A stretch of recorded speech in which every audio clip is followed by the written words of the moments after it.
शिवतनय वरिष्ठं सर्वकल्याणमूर्तिं परशुकमलहस्ते शोभितं मोदकेन अरुणकुसुममालं व्यालबद्धोदरैः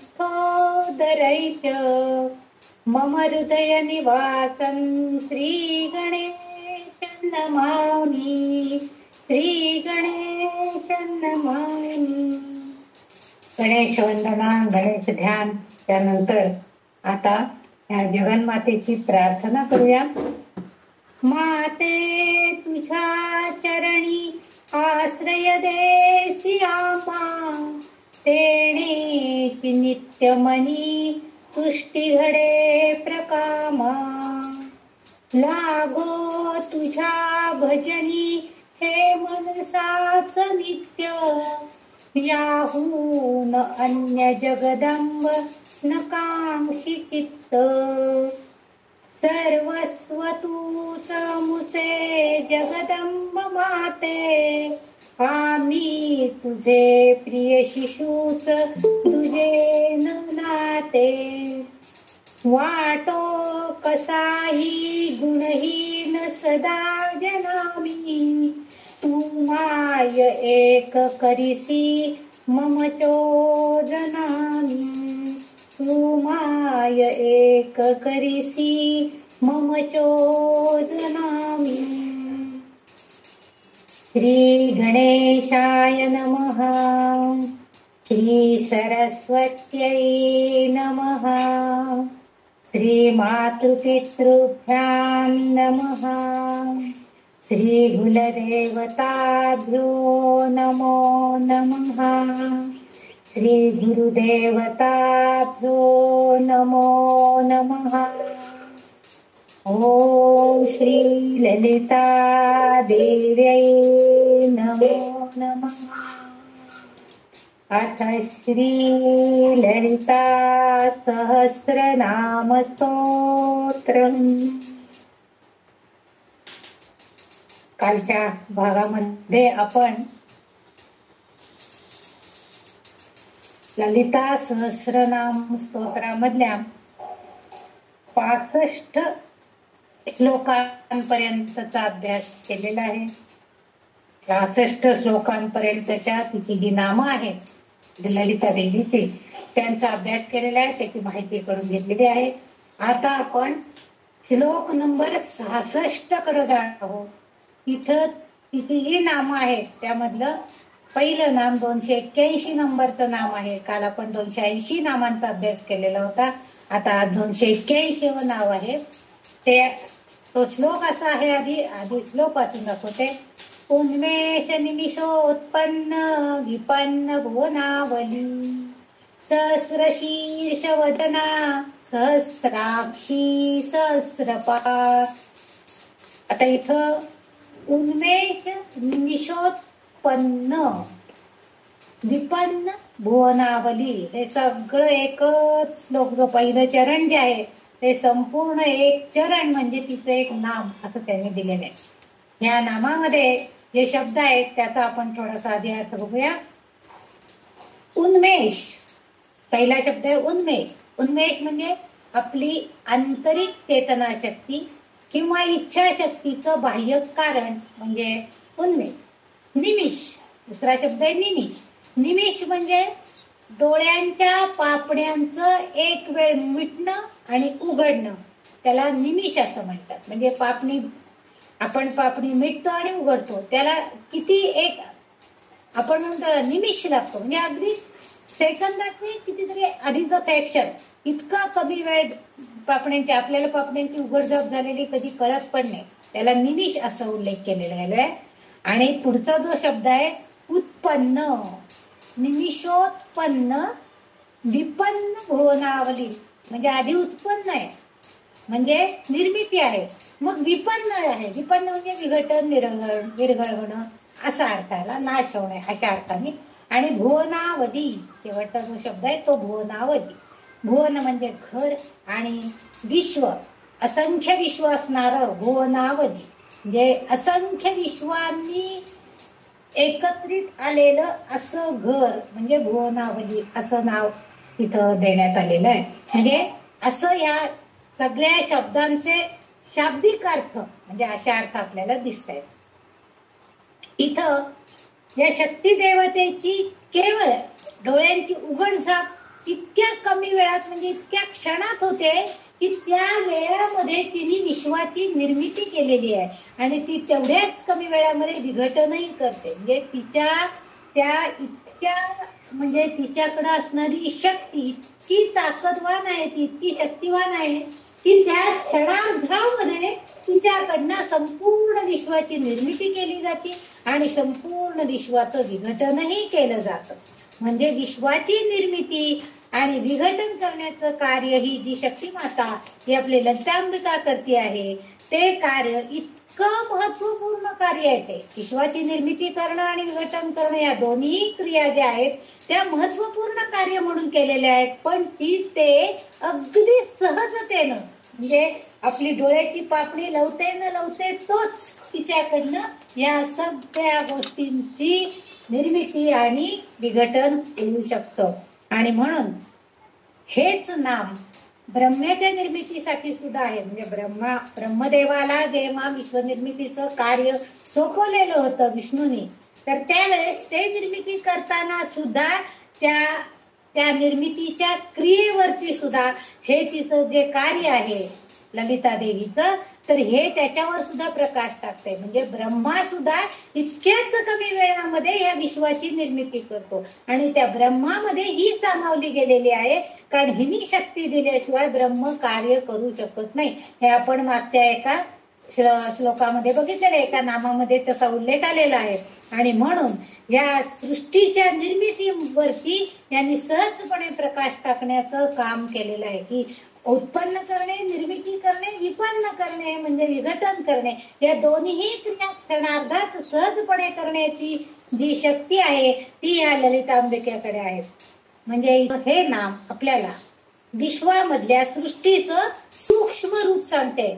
निमिषभर म्हणजे अगदी क्षण कितीतरी डोळ्याची पापणी खाली येते वर जाते, खाली येते वर जाते, एवढ्या वेळेला जितका वेळ लागेल तेवढ्या वेळामध्ये म्हणजे इतकं सृष्टीचं सूक्ष्म रूप ती सांगते. पण जर भक्ताची आंतरिक चेतना जर जागृत व्हायची असेल तर आपोआपच ह्या शक्ती देवतेचं सहाय्य आपल्याला हवे. मगच आपण कोणतंही कार्य म्हणजे ह्याचा अर्थ असा आहे की आपल्याला सुद्धा कोणतंही कार्य पार पडायचं असेल तर आपल्याला तिच्या शक्तीची, तिची चेतना शक्ती आपल्यात यायला हवी आणि आपली आंतरिक चेतना जागृत व्हायला हवी आणि ते तिच्या कृपेशिवाय होत नाही. आणि ही जेव्हा आपल्याला सहाय्य करेल तेव्हाच आपण ते कार्य म्हणजे तो भक्त कोणतंही कार्य सहजतेनं पार पाडतो. आपण अगदी मनाची ठरवतो. आज सकाळी उठलं ना की मनाशी ठरवलेलं असतं की दुपारी मी अमुक स्तोत्र वाचणार आहे. पण जर तिच्या इच्छा नसेल किंवा तिने जर सहाय्य केलं नाही तर आपल्याला नाही जेवण झालं की झोप येतील, एक अर्धा तास तरी विश्रांती पाहिजे, त्याशिवाय नाही बाई पुढचं काही होणार. किंवा आता इतका वेळ मी सकाळी 6 वाजल्यापासून 11, 11:30, 12 वाजेपर्यंत अखंड उभी आहे कामामध्ये. आता ह्या पुढे मला कोणतंही काम करणं शक्यच नाही, आता मी अर्धा तास विश्रांती घेणार. हे जे आपलं आहे म्हणजे तिची चेतना शक्ती, ऊर्जा शक्ती जी आपल्याला पाहिजे ती सहाय्यभूत त्यावेळेस नसते. म्हणूनच आपल्याकडनं ते कार्य होऊ शकत नाही, आपण ते करू शकत नाही. पण तेच काही वेळेला बघा तुम्ही, आपण कितीही दमलेला असलो तरी आपल्यामध्ये जर आंतरिक शक्ती आपली अगदी जागृत असेल तर आपण कितीही दमलेला असलो तरी सुद्धा आपण त्या जेवायच्या अगोदर स्तोत्र वाचायचं म्हणजे वाचायचं. कितीही दमलेला असलो तरी सुद्धा बसतो, ते स्तोत्र वाचन पूर्ण करतो, आरती करतो, नैवेद्य करतो, काय असेल ते आपल्या ह्याच्याप्रमाणे करतो आणि मगच आपण जेवण घेतो. पण तिच्या इच्छेशिवाय, तिच्या आंतरिक ऊर्जा तिने आपल्यामध्ये दिल्याशिवाय, तिचं सहाय्य झाल्याशिवाय अभक्त हे कार्य पार पाडू शकत नाही. म्हणजे एक क्षणभर जरी तिने आपल्याला तिची चेतना शक्ती दिली तरी सुद्धा आपण सहजपणे ती सगळी कार्य पार पाडू शकतो. हाच अर्थ ह्या तिच्या नामामध्ये आहे. म्हणून आपल्याला वाग्देवींनी उन्मेष निमिषोत्पन्ना विपन्न भुवनावली. भुवन म्हणजे त्रिभुवन, आपलं हे भुवन घर, या विश्वामध्ये हे सगळं घडवून आणण्याला तीच कारणीभूत आहे आणि ती ते सहजतेनं लीलया पार पडते. जसं आपण एक स्त्री आपलं घर लीलया सगळं आवरत असते, भराभरा तिची कामं ते सरळ लगेच चालू असतात, त्याला काही सांगायला लागले, लीलया सहजपणे उठलं की तिचं सुरू होतं. उठलं की आपल्याला काय दिसतंय ते सगळं आधी आवरून घ्यायचं, मग चहा ठेवायचा, चहा झाला की चहा बसावीस, म्हणजे हळूहळू सहजपणे, हे आपल्याला कुणालाही सांगावं लागत नाही. तसं ही स्त्री देवता जी आहे आपली ललितांबिका, ही आपलं कार्य सहजतेनं पार पाडते, असा अर्थ या नामामध्ये अभिप्रेत असलेला दिसतो. पुढचं जे तिचं नाव आहे ते नाव आहे सहस्र शीर्ष वदना. आता हा शब्द आपल्याला पुरुष सूक्तामध्ये आलेला आहे. पुरुष सूक्तामध्ये आपण सहस्र शीर्षा, सहस्रपात वगैरे हे शब्द आपण म्हटलेले आहेत. आता इथं सहस्र, मी त्या पुरुष सूक्त शिकवताना पण सांगितलं होतं, तिथं सहस्त्र नाहीये, सहस्र आहे, म्हणजे हजार, अनंत अशा अर्थाने आहे. आणि सहस्राक्षी, त्याच्यामध्ये पुढचं जे नाव आहे ते सहस्राक्षी आहे आणि त्याच्या पुढचं जे नाव आहे ते सहस्रपात. तीनही नावं आपण एकत्रितपणे आज अभ्यासणार आहोत. सहस्र शीर्ष वदना, सहस्राक्षी आणि सहस्रपात अशी 3 नावं आहेत. म्हणजे असंख्य. आपण ह्या तिन्ही नावांचा अभ्यास जेव्हा एकत्रितपणा करणार तेव्हा आपण बघूया. सहस्र शीर्ष, शीर्ष म्हणजे डोकं, सहस्र शीर्ष वदना म्हणजे ज्याच्या डोक्यावरती, वदन म्हणजे मुख, असंख्य मुख आहेत, असंख्य डोकी आहेत असा. सहस्राक्ष, अक्ष म्हणजे डोळा, असंख्य अक्ष आहेत, हजारो अनंत असे अक्ष, अनंत डोळे असणारा. आणि सहस्रपात म्हणजे पाय, ज्याला सहजपणे आपल्याला कळतं की अनंत डोके, अनंत मुख, अनंत डोळे, अनंत पाय असणारी देवता म्हणजे विराट स्वरूप. थोडक्यात म्हणजे काय आहे तर आपल्याला विराट स्वरूप या भगवंताचं जे आहे. आणि येथे वाकदेवींनी काय केले की या ललिता देवीच्या वर्चस्वाचं शब्दाद्वारे वर्णन करणं अशक्य आहे. आणि म्हणजे त्यांना तिचं वर्णन करण्यासाठी त्यांना सुद्धा शब्द कमी पडलेत, अपुरे पडलेत, त्यांच्याकडे सुद्धा तिचे वर्णन करण्यासाठी शब्द नाहीयेत. आणि म्हणून त्याचा निर्वाळा देण्यासाठी जणू काही त्यांनी ह्या भगवंताची जे विराट रूप आहे त्याचं सहाय्य घेतलेलं. म्हणून त्यांनी हे सहस्राक्षी, सहस्रपाद वगैरे, सहस्र शीर्ष वदना वगैरे हे जे शब्द घेतलेले आहेत पुरुष सूक्ताचे, म्हणजे पुरुषाचे, म्हणजे भगवंताचे, त्याचं सहाय्य घेऊन त्यांनी तिचं वर्णन करण्याचा प्रयत्न केलेला आहे.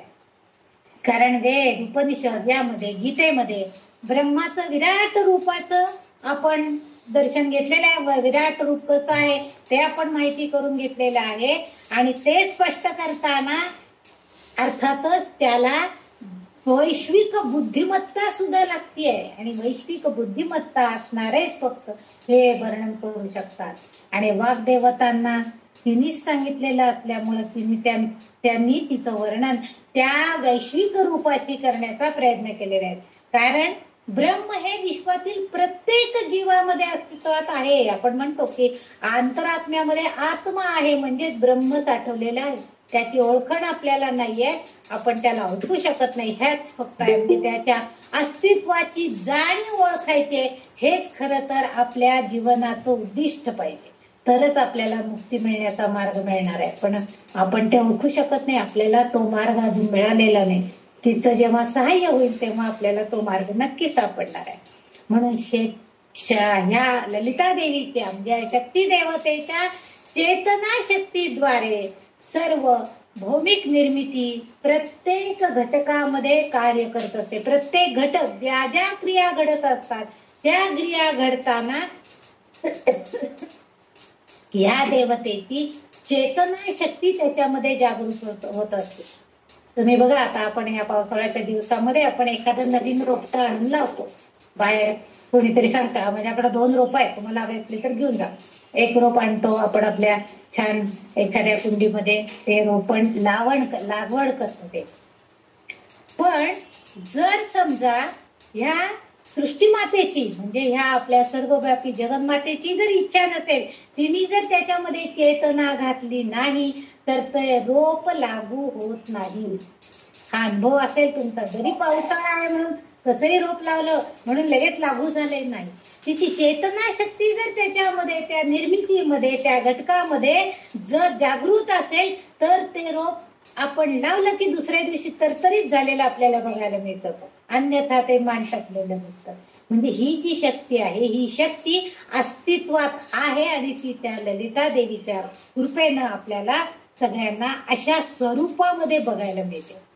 याला आधार पुरुष सूक्ताचा सुद्धा आहे, कारण पुरुष सूक्तामध्ये सहस्रशीर्षा, पुरुषा, सहस्राक्ष, सहस्रपाद म्हणजे असंख्य विश्वाच्या निर्मितीनंतर सुद्धा, कारण विराट रूपामध्ये असंख्य जग, असंख्य विश्व त्याला दिसलेली होती. जेव्हा अर्जुनाला श्रीकृष्णानं विराट रूप दाखवलं त्यावेळेस त्या विराट रूपामध्ये अनेक पृथ्वी, अनेक जग, अनेक त्याचीच रूप असंख्य, म्हणजे तो असंख्य रूपांनी त्याला तिथं बघायला मिळालेला होता.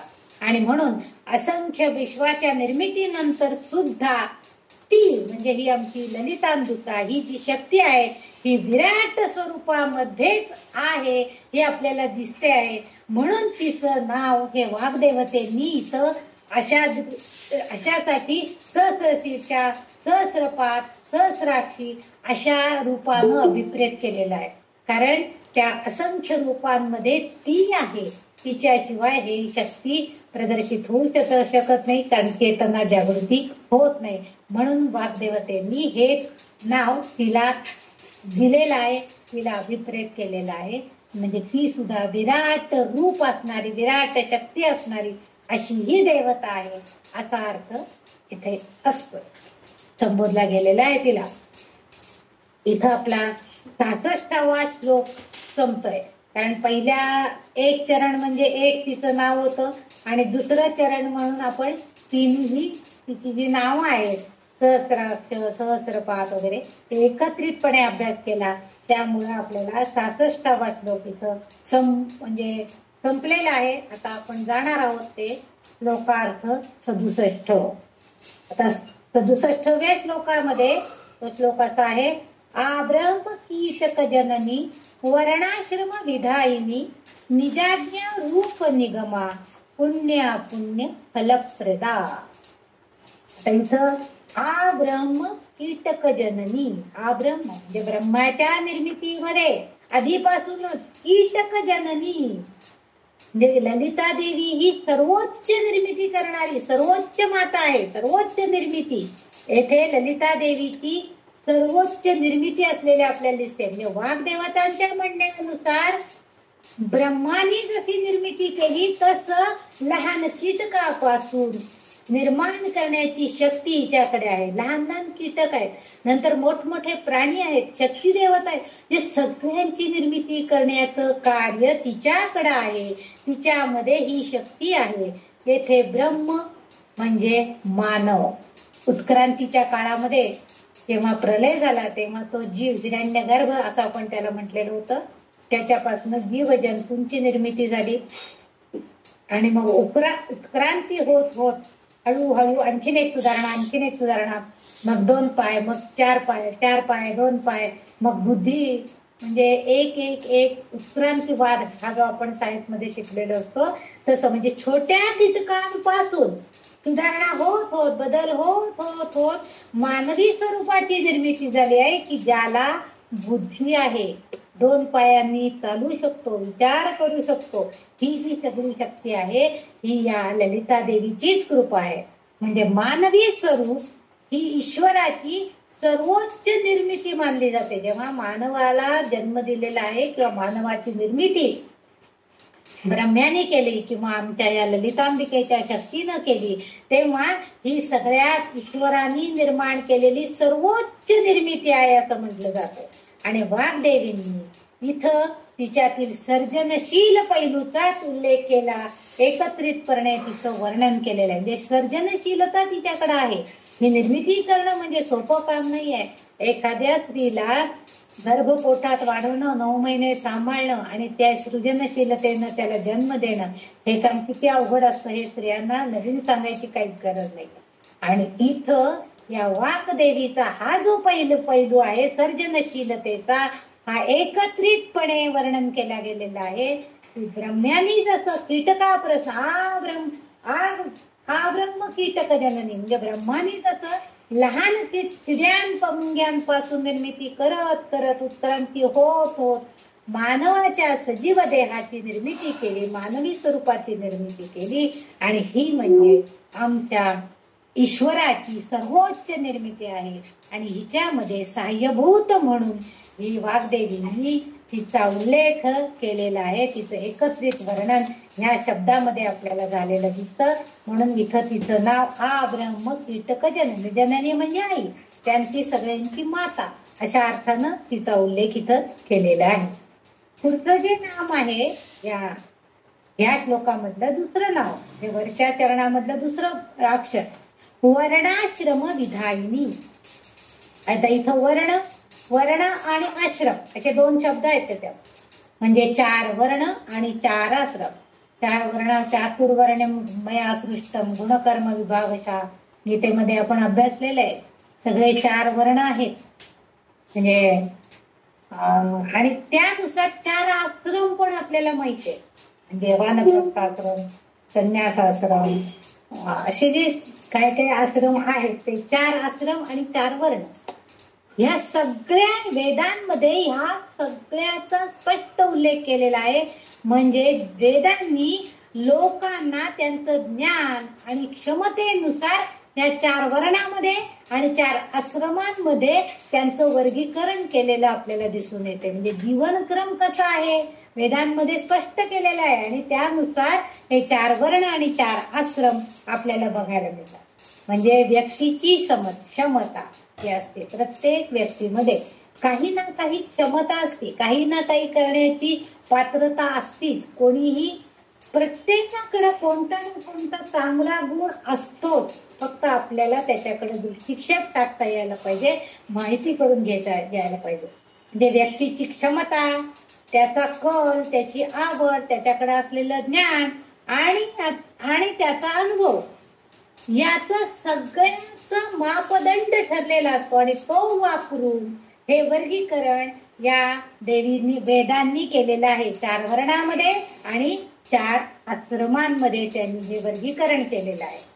म्हणजे विश्वाची निर्मिती केल्यावर त्याचे व्यवस्थितपणे व्यवस्थापन करण्यासाठी, प्रभावीपणे व्यवस्थापन करायला पाहिजे.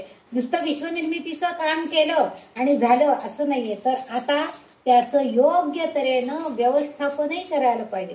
कंपनी निर्माण केली, कंपनी काढली नवीन, पण त्या कंपनीमध्ये योग्य तऱ्हेचे पात्र नोकरदार माणसं नेमणं, कोणतरी त्याला सुपरवायझर पाहिजे, असिस्टंट पाहिजे, एक शिपाई पाहिजे, काम करणारे कामगार पाहिजेत, हेल्पर पाहिजेत. म्हणजे नुसती कंपनी उभारणं एवढं सोपं नाहीये. त्यानुसार त्याला पुढं ह्या सगळ्या गोष्टी, त्यांची क्षमता, कोणाचा अनुभव किती आहे, कोणाला काय ज्ञान आहे, त्यांची कामाची कपॅसिटी किती आहे, हे सगळं लक्षात घेऊन ती कंपनी आपण रन करत असतो. त्या कंपनीमध्ये त्या माणसांना नेमून आपण ती चालवत असतो. तसं या विश्वाच्या निर्मितीनंतर, विश्वामध्ये जी मानव निर्मिती झाली, अनेक प्राणी, कीटक म्हणून एक आपण जीवस्य जीवनम असा एक तत्व आहे की प्रत्येक जीवाला, म्हणजे आता सुरुवातीच्या काळामध्ये आता हे इतके अन्न पदार्थ आणि हे ते सगळ्याची निर्मिती झालेली आहे. परंतु जेव्हा म्हणजे मानवाची निर्मिती झाली सुरुवातीला, त्यावेळेस एवढं काहीच नव्हतं. आणि त्यामुळं त्यावेळेस ते भक्षण करणं म्हणजे कंदमुळं खाणं, मांस खाणं, अशा गोष्टी ते करत होते. म्हणजे इथं त्या जीवांच्या उत्क्रांतीमध्ये आपल्याला एक एक गोष्ट करायला मिळायला लागली. आणि मग आपल्याला जेव्हा मानव जन्म, परिपूर्ण असा मानव तयार झालेला आहे. पूर्वी म्हणतात मानवाला शेपूट होती, मग त्या शेपटीचं काही काम राहिलं नाही. मग त्या शेपटीचं त्यांनी आणखीन 2 पायामध्ये रूपांतर केलं आणि पुढचे 2 पायांचं हातामध्ये रूपांतर केलं आणि मानवाची उत्क्रांती झाली. म्हणजे ही विश्वनिर्मितीच आहे. हे प्रभावी व्यवस्थापन करण्याचं जे काम आहे हे वेदांच्याकडनं करून घेतलेलं आहे आणि त्याद्वारे काही नियम पण घालून दिलेले आहेत. हे इतका अभ्यास त्या काळच्या ऋषी मुनींनी वेदाध्ययन करणाऱ्या लोकांनी केलेला होता आणि त्यामुळे आपल्याला हे माहिती होऊ शकते की त्या वेदांच्या निर्मिती त्यांनी केली. तीनच म्हणजे या आपल्या ललितांबिकेनंच सांगितलं की निर्मिती आता झालेली आहे, आता या निर्मितीनंतर त्याचं योग्य प्रकारे व्यवस्थापन करायला हवं. कोणी काय काम करायचं, कोणी काय काम करायचं, कुणाला कोणाची क्षमता किती आहे त्यानुसार त्याला कामाची वाटणी करून देणं. समजा एखाद्याला फक्त शारीरिक बल जास्त असेल तर त्याला शारीरिक बलाची कामं दिली जायची. ज्याला बौद्धिक बळ जास्त आहे त्याला बुद्धिमत्ता वापरून करणारी कामं दिली. हे जे आहे हे व्यवस्थापन ह्या ललिता देवीच्या आज्ञेनुसार तिच्या प्रेरणेनुसार हे सगळं घालून दिलेलं होतं आणि हे नियम वगैरे बनवण्याचं काम हे या वेदांनी केलेलं आहे आणि त्यामुळं आपोआपच त्यानुसार आचरण करणं, योग्य वर्तन करणं आणि हे सगळं आपोआपच त्याला जोडून आलेलं आहे. म्हणून आपल्या पूर्वीच्या काळामध्ये पूर्वजांकडून आपण म्हणतो की त्या आचरण म्हणजे ते धर्माने घालून दिलेल्या नुसार नियमानुसार आचरण करत होते किंवा योग्य वर्तन करत होते किंवा त्यांच्याकडनं धर्माचरण होत होतं. म्हणजे धर्माने घालून दिलेल्या नियमानुसार आचरण ते करत होते. परंतु ते जर उल्लंघन केलं जात असेल, ते जर ते तसं वागत नसले तर ते त्या कर्माचा त्यांना त्रास होत होता.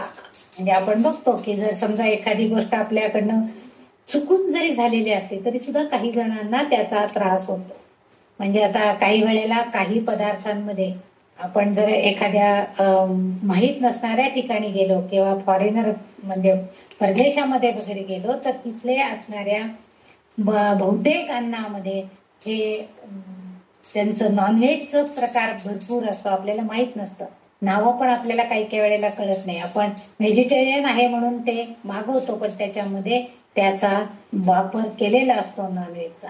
मग अशा ठिकाणी आपल्याकडनं धर्मानं घालून दिलेलं जे आचरण आहे की शाकाहारी जेवण करा म्हणजे सात्विक आहार घ्या, त्याच्याऐवजी आपल्याकडनं जर असं अन्न घेतलं गेलं तर त्याचा परिणाम आपोआपच आपली शरीर आपली बॉडी ते मान्य करत नाही आणि आपल्या बॉडीला त्रास होतो आणि जेणेकरून आपल्याला कोणाला उलट्या व्हायला लागतात, कोणाला काही मळमळ व्हायला लागते.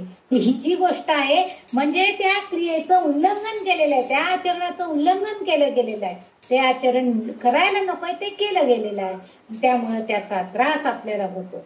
आणि म्हणून इथं हे जे आहे हा त्रास होऊ नये म्हणजे योग्य तऱ्हेचं धर्मानुसार आचरण करायला पाहिजे. हे जे आहे ह्याच्यानुसार पुढचं जे आहे त्यासाठी योग्य मार्ग दाखवणारी म्हणून तिचं पुढचं नाव जे आहे विधायिनी, वर्णाश्रम विधायिनी. 4 वर्ण 4 आश्रम यांच्यानुसार आचरण करणारी आहे पण त्याचबरोबर विधायिनी सुद्धा आहे. म्हणजे जर तुमचा मार्ग चुकत असेल तर ते योग्य मार्ग दाखवण्याचं काम सुद्धा विधायिनी स्वरूपामध्ये विधायक स्वरूपामध्ये करण्याचं काम ही आपली ललितांबिका करताना दिसते. कारण तिच्याद्वारे तिच्या प्रेरणेनुसार 4 वर्ण 4 आश्रम निर्माण झाले. सन्मार्ग दाखवण्याचं कार्यही तिनं केलं. भगवद्गीतेत आपल्याला श्रीकृष्ण सांगतात की कर्तव्याचे हे जे वाटप आहे हे गुण आहेत आणि हे स्वभाव यांच्यानुसार ते वाटप केलं. गुणकर्म विभाग 6 असं त्याचा उल्लेख आहे त्या 13व्या अध्यायामध्ये. मग त्यानुसार म्हणजे समतोल विचारातून कृती केली नाही तर विश्वाला त्रास होणार, नाशास आपण कारणीभूत होतो. आणि एवढं सगळं महाभारत जे घडलं तेच की नाशास आपण कारणीभूत होऊ नये असं अर्जुनाला राहून राहून वाटत होतं की मीच माझ्या कुळाचा नाश करणार आहे, माझ्या हातनंच हे घडणार आहे, हे होऊ नये म्हणून तो संभ्रमात पडला होता. पण कृष्णानं त्याला योग्य प्रीतीने सांगितलं आणि तेच योग्य मार्गदर्शन करण्याचं काम आपल्याला ही ललिता देवी सुद्धा करताना दिसते आहे. ती विधायक मार्ग आपल्याला दाखवते आहे. म्हणजे अयोग्य जर कर्तव्याच्या अयोग्य मिश्रणास तू जर कारणीभूत होणार असेल तर हे नाव योग्य समर्पक आहे असं आपल्याला दिसतं. म्हणजे तिने योग्य मार्गदर्शन आपल्याला करणार आहे म्हणून तिचं विधायिनी हे जे नाव आहे हे आपल्याला समर्पक आहे असंच म्हणावं लागेल. म्हणजे जेणेकरून आपल्याला आपल्या विचारातून कृतीतून आपण योग्य करतो आहे, आपण कर्तव्याचं पालन करतो आहे, वेदांनी घालून दिलेल्या नियमानुसार आचरण करतो आहे, हे जर आपण केलं नाही तर त्याच्यातून बाहेर काढण्यासाठी योग्य मार्गदर्शनासाठी ही ललिता देवी विधायिनी या स्वरूपामध्ये कार्य करते. म्हणून इथं हे नाव तिला अभिप्रेत आहे असं दिसतंय. म्हणून तिचं हे 86 नंबरचं नाव जे आहे त्याच्यामध्ये वर्णाश्रम विधायिनी असा उल्लेख या वाग्देवतेंनी केलेला आहे. आता त्याच्या पुढचं जे नाव आहे ते निजाज्ञा रूप निगमा. निजाज्ञा रूप निगम. आता इथं निजाज्ञा रूप निगम असं जे नाव आहे, निज म्हणजे स्वतःची आज्ञा आणि आज्ञा म्हणजे आज्ञा आपण कशाला म्हणतो तर कृती करायला सांगितली. म्हणजे हे तुम्ही करा, हे जे आहे ते आज्ञा करणं म्हणजे कृती करणं.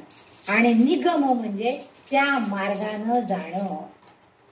आता येथे आपले ललिता देवी वेदांच्या माध्यमातून आपल्याला आज्ञा सांगते, काय करावं काय करू नये अशी ही कृती सांगते.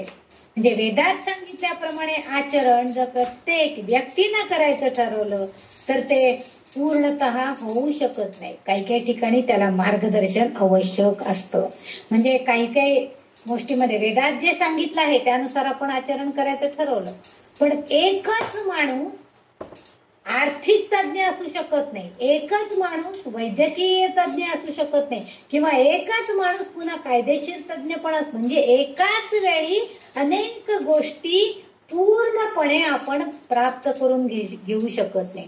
म्हणून आपण म्हणतो की नाही ते जे डॉक्टर आहेत ना ते अगदी हाडांचे स्पेशालिस्ट आहेत म्हणून त्यांना ऑर्थोपेडिक डॉक्टर असं आपण म्हणतो.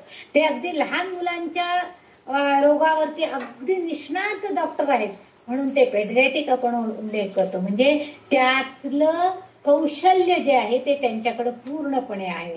आणि इथं ही जी ललिता देवी आपल्याला कृती करायला सांगते ती असं सांगते की तुम्ही व्यक्तीनं जरी सगळं शिकायचं म्हटलं तरी सुद्धा त्याच्याकडनं ते होऊ शकत नाही. म्हणजे तो शिकू शकेल पण त्यामध्ये परिपूर्ण म्हणजे त्यामध्ये तो अगदी निष्णात होऊ शकत नाहीये.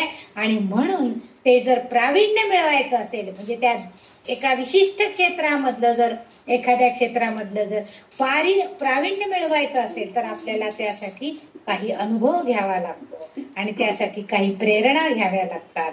आणि म्हणून इथं ललिता देवी त्यांना जर सहाय्यभूत झाली तर ते त्यामध्ये निष्णात होऊ शकतात.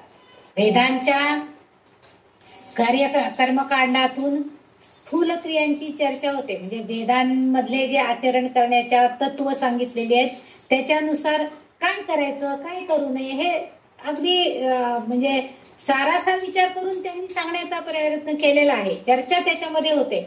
पण पुराण शास्त्र याद्वारे मात्र वेदांची व्युत्पत्ती स्पष्टपणे माहिती होत नाही. कारण का वेदांमध्ये त्यांनी सांगते हे करा ते करू नका ते करू नका. पण प्रत्यक्ष जेव्हा शास्त्राधार घेऊन पुराणांचा आधार घेऊन आपण कृती करायला बसतो तर त्यावेळेस मात्र त्या माध्यमातून आपल्याला ते शक्य होत नाही. म्हणजे वेदांचे प्रतिपादक जे ऋषी मुनी संत लोक हे जे आहेत यांच्याद्वारे त्यामुळे काय होतं धार्मिक आचरण केलं जातं.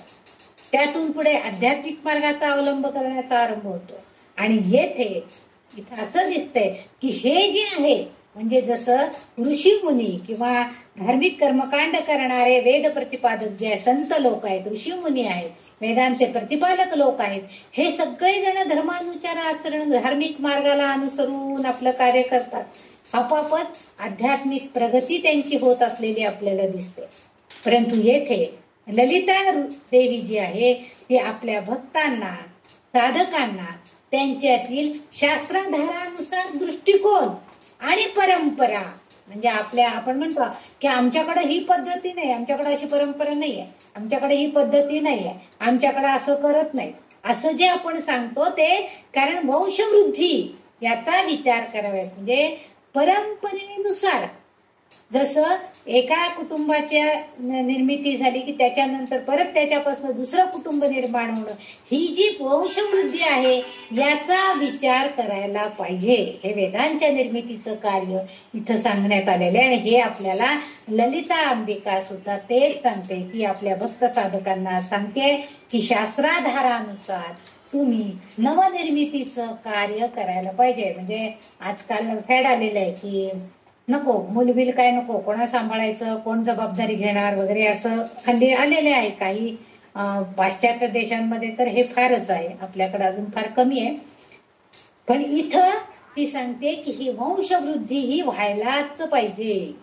आता काही कारणांनी जर वंशवृद्धी झाली नाही तर तिथं त्या व्यक्तींना, म्हणून असं म्हटलं जातं की ज्यांना काही म्हणजे वंश वाढवू शकत नाहीत ते जे, त्या लोकांना पुढचा जन्म नसतो, त्यांना पुनर्जन्म नाही, असा काही ठिकाणी उल्लेख केला गेलेला आहे की त्यांना पुनर्जन्म नसतो, कारण त्यांनी काही कोणासाठी केलेलं नाही आणि काही करायचं पण नाहीये.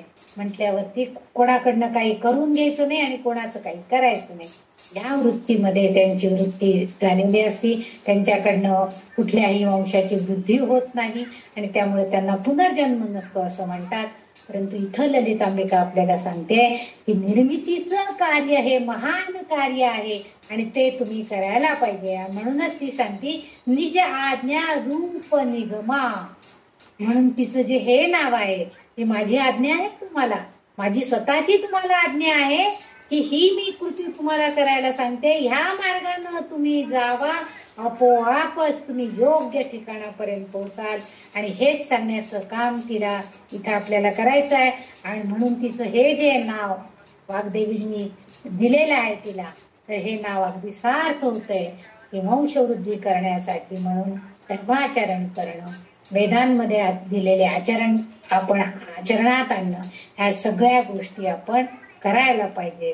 म्हणजे त्यासाठी आपल्याला धर्ममार्ग अनुसरून आध्यात्मिक मार्गामध्ये प्रगती करून घ्यायचे आणि हा दृष्टिकोन ती आपल्याला देण्याचा प्रयत्न, प्रदान करण्याचा प्रयत्न इथं करताना दिसते. त्यामुळे हिचं हे नाव अगदी सार्थ यथार्थ आहे, निजाज्ञा रूप निगमा. पुढचं जे नाव आहे पुण्या पुण्य फलप्रदा. आता हे जे नाव आहे पुण्या पुण्य, आता पुण्य आणि अपुण्य म्हणजे पाप असं आपण म्हणतो.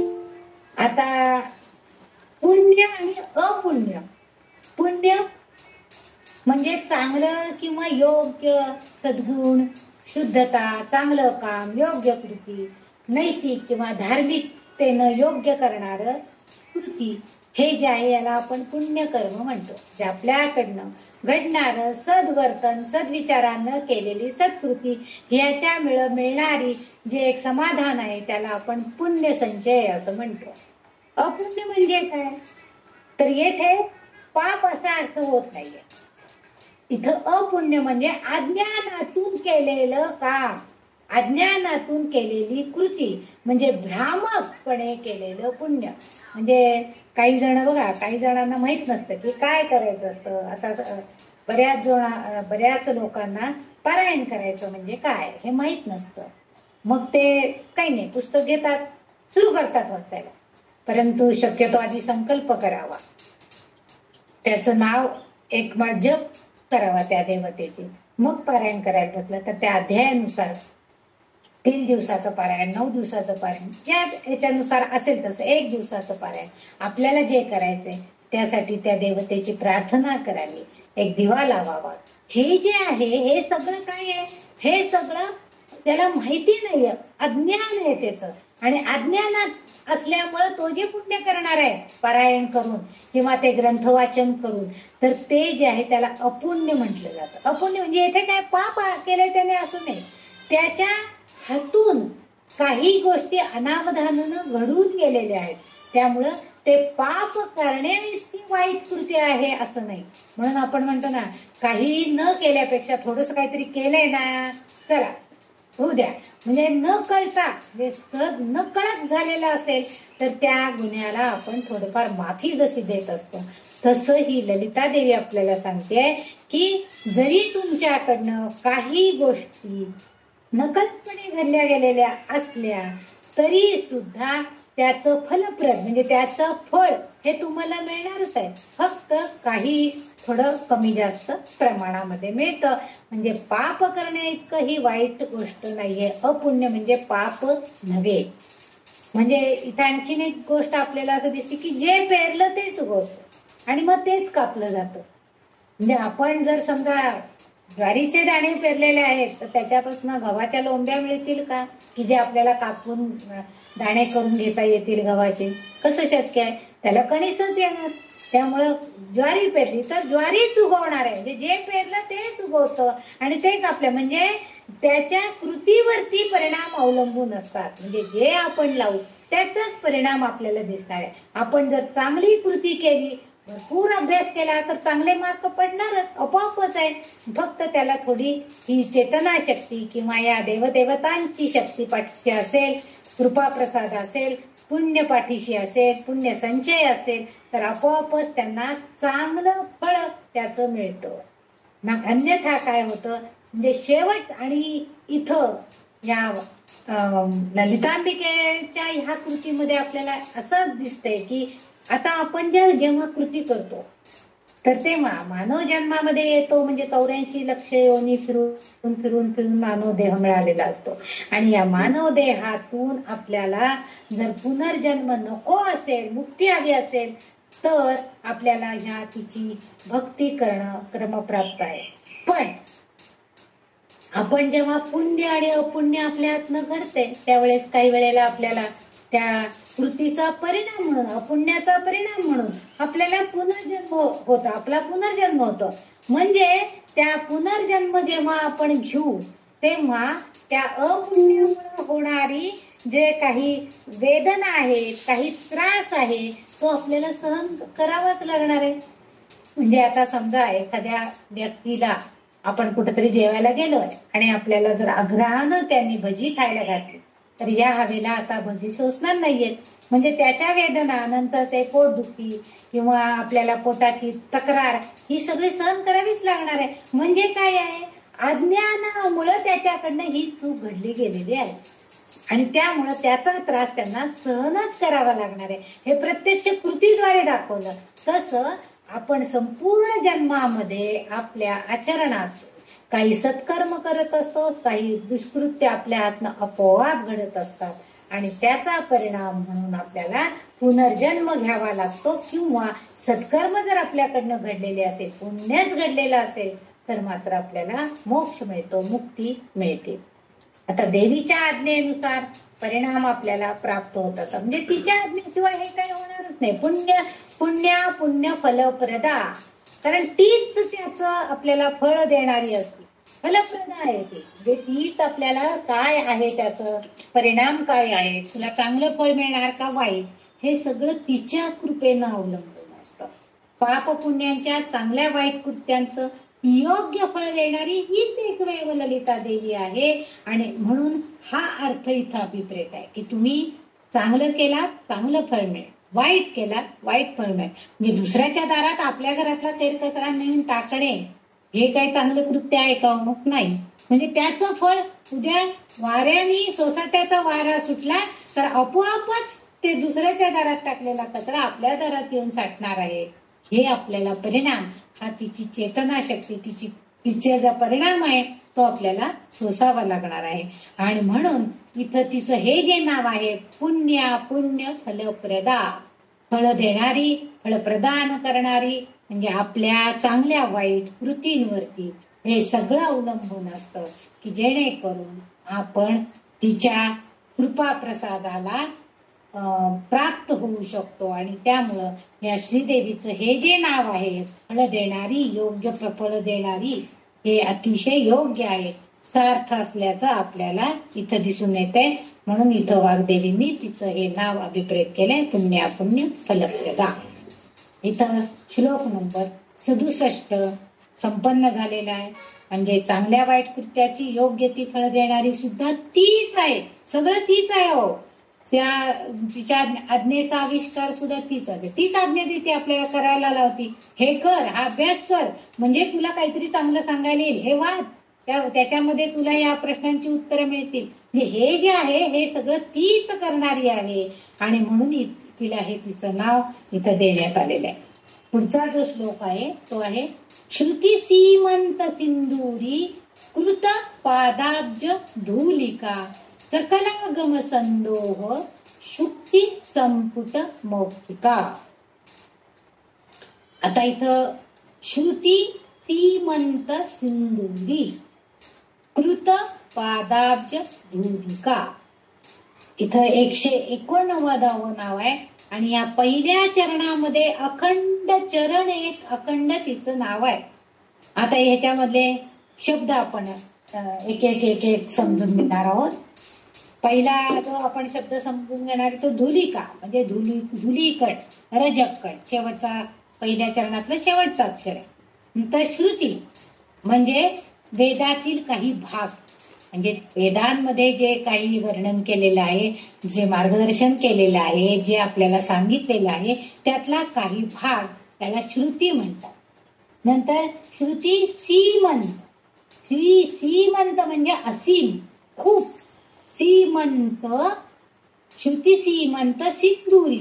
आता इथं सिंदूर म्हणजे आपण जे कपाळाला कुंकू लावतो त्याला सिंदूर असं म्हणतात. म्हणजे लाल रंगाचं, म्हणजे लाल रंगाचे असणारी कपाळाला लावण्याचा जो तिलक किंवा जे लाल रंगाचं कुंकू आपण कपाळाला जे लावतो त्याला सिंदूर असं म्हणतात. त्यामुळं कपाळाला लावणारा तिलक असणारा तो सिंदुरी म्हणजे लाल रंगीत असा अर्थ आहे. श्रुती सीमंत सिंदुरी कृत पादाब्ज. आता पुढच्या शब्द धुळिका शब्दाचा अर्थ आपण पायधूळ किंवा धुलीकण, रजकण असं म्हणून घेतलेलं. आता इथं कृत, इथं कृत पादाब्ज, कृत म्हणजे करणे, करणे किंवा करतात अशा अर्थी आहे. आणि पादाब्ज म्हणजे पायावर डोकं ठेवणे, आदरानं नमस्कार करणं, हे जे आहे. म्हणजे लाल रंगामध्ये म्हणजे हिच्या पायधुळीमध्ये. आता इथं या संपूर्ण एकत्रितपणे या सगळ्या शब्दांचा अर्थ जर वर्णन जर बघितलं तर हे नाम म्हणजे तिचं वर्णन करणारा सगळं आहे. कारण ती परब्रह्म आहे, निरपेक्ष आहे, वेद आहे, सर्वात पवित्र ग्रंथ म्हणजे वेद असं तीच मानले जातात.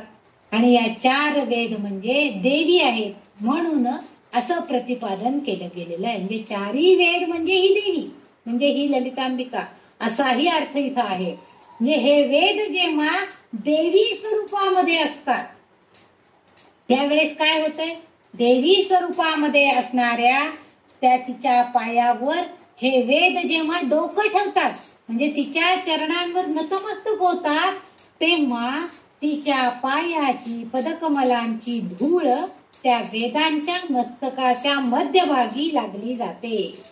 आणि ही धूळ म्हणजे काय आहे तर शोभिवंत असणारं जणू कुंकुम तिलक आहे असं भासलं जातं. तुम्ही बघा, आपण जर एखाद्या छान अगदी आवरून म्हणजे कुठल्याही कार्यक्रमाला जाण्यासाठी पुरुष किंवा स्त्रिया ह्या जर आलेल्या असतील तर आपण त्यांच्या कपाळावरती कुंकुम तिलक लावतो. आणि त्यामुळं काय होतं तर त्यांचं कपाळ हे एक प्रकारे खूप शोभिवंत दिसतं. त्या कुंकुम तिलकामुळं त्यांच्या कपाळाला, त्यांच्या चेहऱ्याला एक प्रकारची शोभा प्राप्त होते. म्हणजे जसं तसं विवाहित स्त्रीच्या कपाळाला सुद्धा कुंकू असतं. आणि त्या कुंकुमामुळं, त्या कुंकुम तिलकामुळं तिच्या मुखाची शोभा वाढली जाते.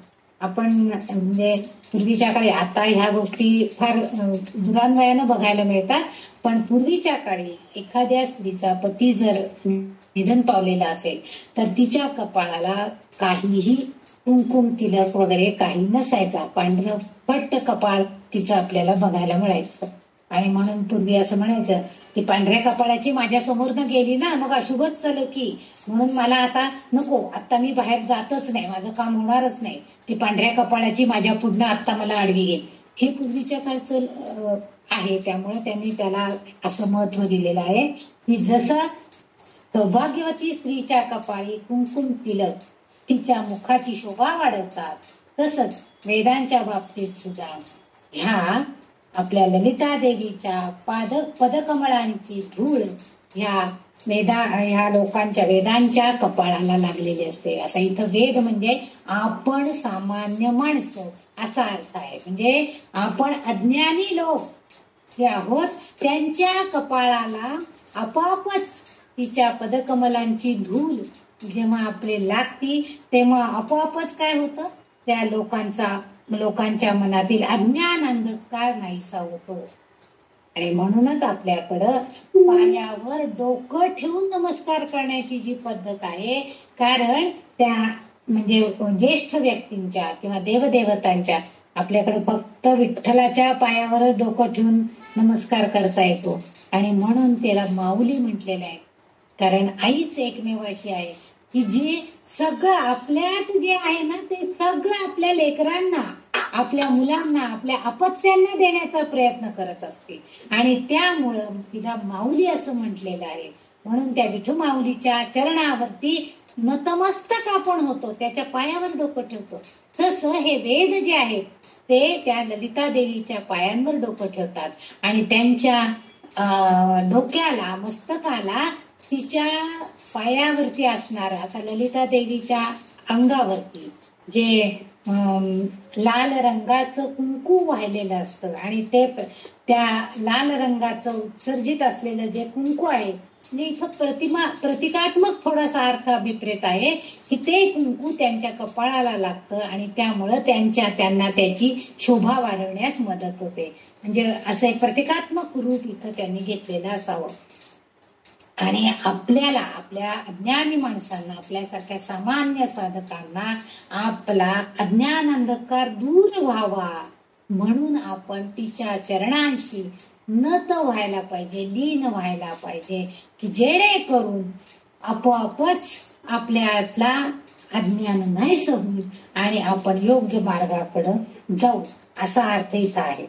आता इथं आणखीन एक असं आहे की जेव्हा आपण वागतो, पदकमलांवरती आपण जेव्हा नतमस्तक होतो तेव्हा आपला केश कलाप सुद्धा त्या चरणांवरती गेलेला असतो आणि त्यामुळं त्या केसांमधून, प्रत्येक केसामधून आपल्या मस्तकामध्ये तिच्यामध्ये असणारी चेतना शक्ती म्हणजे ते लाल रंगाचं कुंकू जणू आपल्या मस्तकामधली ऊर्जा, चेतना जागृत करण्याचं काम करतंय. म्हणजे आपले सगळे केस तिच्या त्या लाल कुंकवानी म्हणजे सगळे माखले जातात थोडक्यात. म्हणजे आपण जर तिच्या पायांवरती डोकं ठेवायला गेलो तर त्यावेळेस ते केसांचं लाल रंगाने माखणं किंवा त्या कुंकवानी एक प्रकारे आवरण निर्माण होणं, याचाच अर्थ असा आहे की सगळी ऊर्जा तिची आपल्या केसांमार्फत मस्तकामध्ये, आपल्या शक्तीमध्ये चेतना जागृत होण्याचं कार्य करते. म्हणजे ते केसांवर येतात आणि आपोआपच बघा आपण त्या विठुरायाच्या चरण, ज्यांनी वारीला जाऊन आलेत आणि त्या विठुरायाचं दर्शन घेऊन आले, त्याच्या पायावर डोकं ठेवून आले, त्यांना हा अनुभव आलेला असतो. चालून 21 दिवस, कोणी 10 दिवस, 5 दिवस, म्हणजे जशी वारी त्यांनी केलेली असेल तशी दमलेले असतात.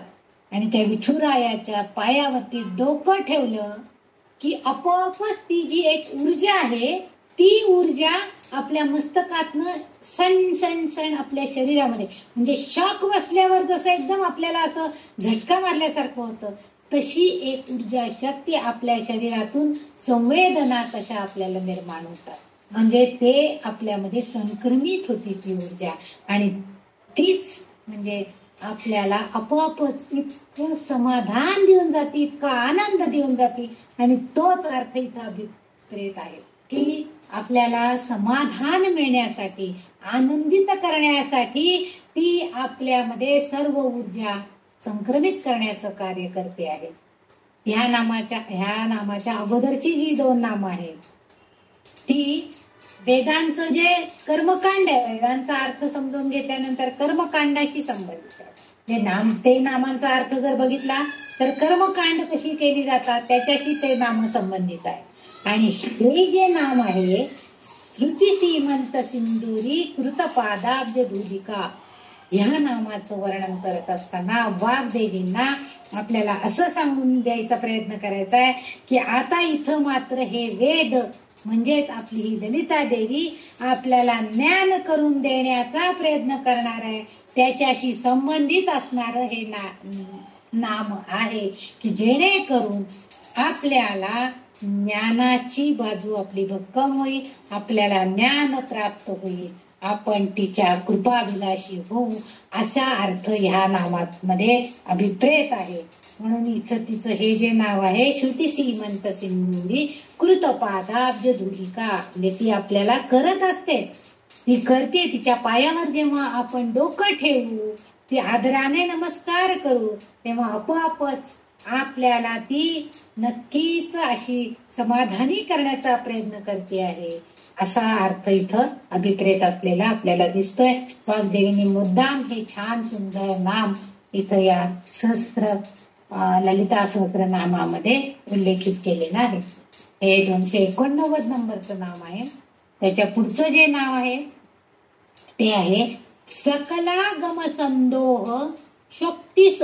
कोणी कोणी शुक्ती म्हणतायत, कोणी सुक्ती म्हणतायत, कोणी शक्ती म्हणतायत. शक्ती संपुटन मौक्तिका.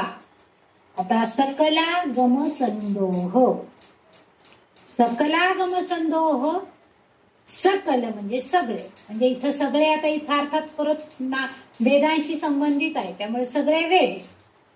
आगम, आगम म्हणजे वैध योग्य असं असणारे वैदिक साक्ष, म्हणजे योग्य तऱ्हेनं होणारी कृती, वैदिक कृती ह्या ज्या आहेत त्या सगळ्या म्हणजे आगम अशा अर्थाने त्याचा वापर केलेला आहे. आगम हा शब्द जो आहे त्यामध्ये ज्ञानाचा स्रोत असाही अर्थ अभिप्रेत आहे. म्हणजे जे जे ज्ञान आपल्याला प्राप्त होणार आहे ललितांबिकेच्या कृपेनं, त्याचा स्रोत जो आहे तो म्हणजे हे सगळे वेद आहे. म्हणजे सगळं ज्ञान आपल्याला देणार हे चारही वेद आहेत. अथर्ववेद, सामवेद, यजुर्वेद, ऋग्वेद हे जे सगळे वेद आहेत आणि वेदांच्या अंतर्गत असणारी धर्मग्रंथ, हे सगळं आपल्याला योग्य प्रकारचं ज्ञान देण्यास कारणीभूत होत आहे. म्हणून या ज्ञानाचा स्रोत आहे म्हणजे ते आगम असा अर्थ तिथं अभिप्रेत आहे. आता आगम हा प्रत्यक्ष शब्द आहे. म्हणजे आगम असं जेव्हा म्हणतो तेव्हा त्याच्यामध्ये म्हणजे वेदांमध्ये जे पारंपरिक शिकवण किंवा काय जे रूढी उपदेश हे जे सांगितलेलं आहे हे मुख्यत्वे करून आपल्याला तिथं आपल्याला असं आगम असं जेव्हा शब्द वापरला जातो, हा शब्द नुसतं आगम याचा अर्थ आता मी सांगितला की ज्ञानाचा स्रोत, आणि आगमा हा जो शब्द आहे तो म्हणजे आपल्याकडे असणारी धर्माला अनुसरण असणारी जी देवदेवतांची मंदिरं आहेत त्या मंदिरांच्या कामकाजासाठी जी मार्गदर्शक तत्व जी आहेत ती तत्व म्हणजे मुख्यत्वे करून त्याला आगमा म्हणजे पारंपरिक शिकवणीनुसार. आता आपल्याकडं आपण बरेचसे जण गोंदवलेकर महाराजांचे भक्त आहोत, तर त्या महाराजांच्या नित्य उपासनेमध्ये ब्रह्मानंद महाराजांनी घालून दिलेली जी एक परंपरेनुसार ज्या ज्या कृती करायच्या, जे जे भजनं म्हणायचे, ज्यानुसार करायचे ते सगळं त्याच्यामध्ये उद्धृत केलेलं आहे आणि त्याला नित्य उपासना असं नाव दिलेलं आहे. त्या उपासनेप्रमाणे आपण त्यांनी घालून दिलेला जो मार्ग आहे त्यानुसार आपण करतो. किंवा सज्जनगडावर पण तसंच आहे की त्याला अनुसरूनच सगळं केलं जातं. म्हणजे सकाळची प्रातःपूजा तशीच होती, माध्यान्ह पूजा तशाच होतात, सायं पूजा जे काय वेद वगैरे म्हणायचे, वेदातले काय भाग म्हणायचे ते सगळ्या आरत्या हे सगळं त्यानुसार म्हणजे मार्गदर्शन तत्व जे आहेत ती तत्व पाळली जातात. म्हणून त्याला आगमा म्हणजे शिकवण किंवा उपदेश पारंपरिक म्हणजे रूढीनुसार घालून दिलेलं आहे, त्यानुसार जे वागायचे त्याला आगमा असंही काही वेळेला म्हटलेलं दिसतं. म्हणजे काही ठिकाणी तशाही अर्थानं हा शब्द वापरला गेलेला आहे. आता इथं संदोह असा एक शब्द, या सकलागम सकल आगम संदोह, संदोह आहे. तर इथं संदोह हा जो शब्द आहे याला समूह किंवा एकत्रित, खूप राशी म्हणजे एकत्रितपणे असणारा समूह असा अर्थ पण आहे. त्याशिवाय आणखीनही काही अर्थ आहेत, पण एक अर्थ असा आहे की दूध दोहन करणे, संदोह असाही अर्थ आहे. म्हणजे गाई किंवा म्हशी यांचं जे म्हणजे कुठल्याही यांचं जेव्हा दूध काढून घेतलं जातं, दोहन करणे अशा क्रिया त्याला म्हणलेले असतात. आणि त्यांच्याकडून आपण हे पूर्णान्न असणारं दूध काढून घेतो आणि ते जे आहे त्या क्रियेला संदोह असं म्हटलं जातं. येथे ही स्त्री शक्ती जी आहे, देवी आहे, म्हणजे ही शक्ती, या शक्तीमध्ये तिचा जो दुसरा अर्थ संदोह या शब्दामध्ये आहे, समूह, एकत्रितपणे खूप राशी. म्हणजे आता इथं वास्तुशास्त्र, खगोलशास्त्र, ज्योतिषशास्त्र या सगळ्या शास्त्रांचा समूह एकत्रितपणे जर आपण अभ्यासाला घेतला तर तिथं त्याचं वर्णन, त्यांचा संयोग एकत्रितपणे तिच्यामध्ये आहे. म्हणजे तिच्यामध्ये या सगळ्या शास्त्रांचा अभ्यास आहे. ती एकत्रितपणे हे सगळं तिला ज्ञान प्राप्त झालेलं आहे. तिथं तिचं स्वरूप आपल्याला ह्या स्वरूपामध्ये बघ, संदोह या स्वरूपामध्ये बघ, म्हणजे एकत्रितपणे सर्व शास्त्रांचा समूह आणि त्या समूहाचं ज्ञान असणारी ही देवी, म्हणून तिला संदोह अशा अर्थाने इथं तिचा उल्लेख केला गेलेला आहे. आता ही जी शक्ती आहे तिचं वर्णन आपण, म्हणजे हा जो तिच्यामध्ये एकत्रित असणारा जो संयोग तिच्यामध्ये झालेला आहे, सगळ्या शास्त्रांचा एकत्रितपणे घेण्याचा जो संयोग झालेला आहे, आपण तिचं यथार्थ वर्णनही त्याबाबत करू शकत नाहीये. तिची असणारी आंतरिक बाह्य शक्ती ही शब्दांच्या पलीकडची आहे. म्हणजे आंतरिक शोध घेण्यासाठी ही शक्ती देवता सहाय्यक आहे. म्हणजे आपण तिचं बाह्य स्वरूपाचं वर्णन सुद्धा करू शकत नाही, पण ती मात्र आपल्याला आंतरिक शक्ती देऊन आपल्याला सहाय्य करते की तुमच्या अंतरात्म्यामध्ये आंतरिक शोध घ्या. आंतरिक ब्रह्मा कसा आहे त्याचा शोध घ्या, अंतरात्मा कसा आहे त्याचा शोध घ्या, परमात्मा तुमच्या हृदयामध्ये कसा आहे त्याचा शोध घ्या.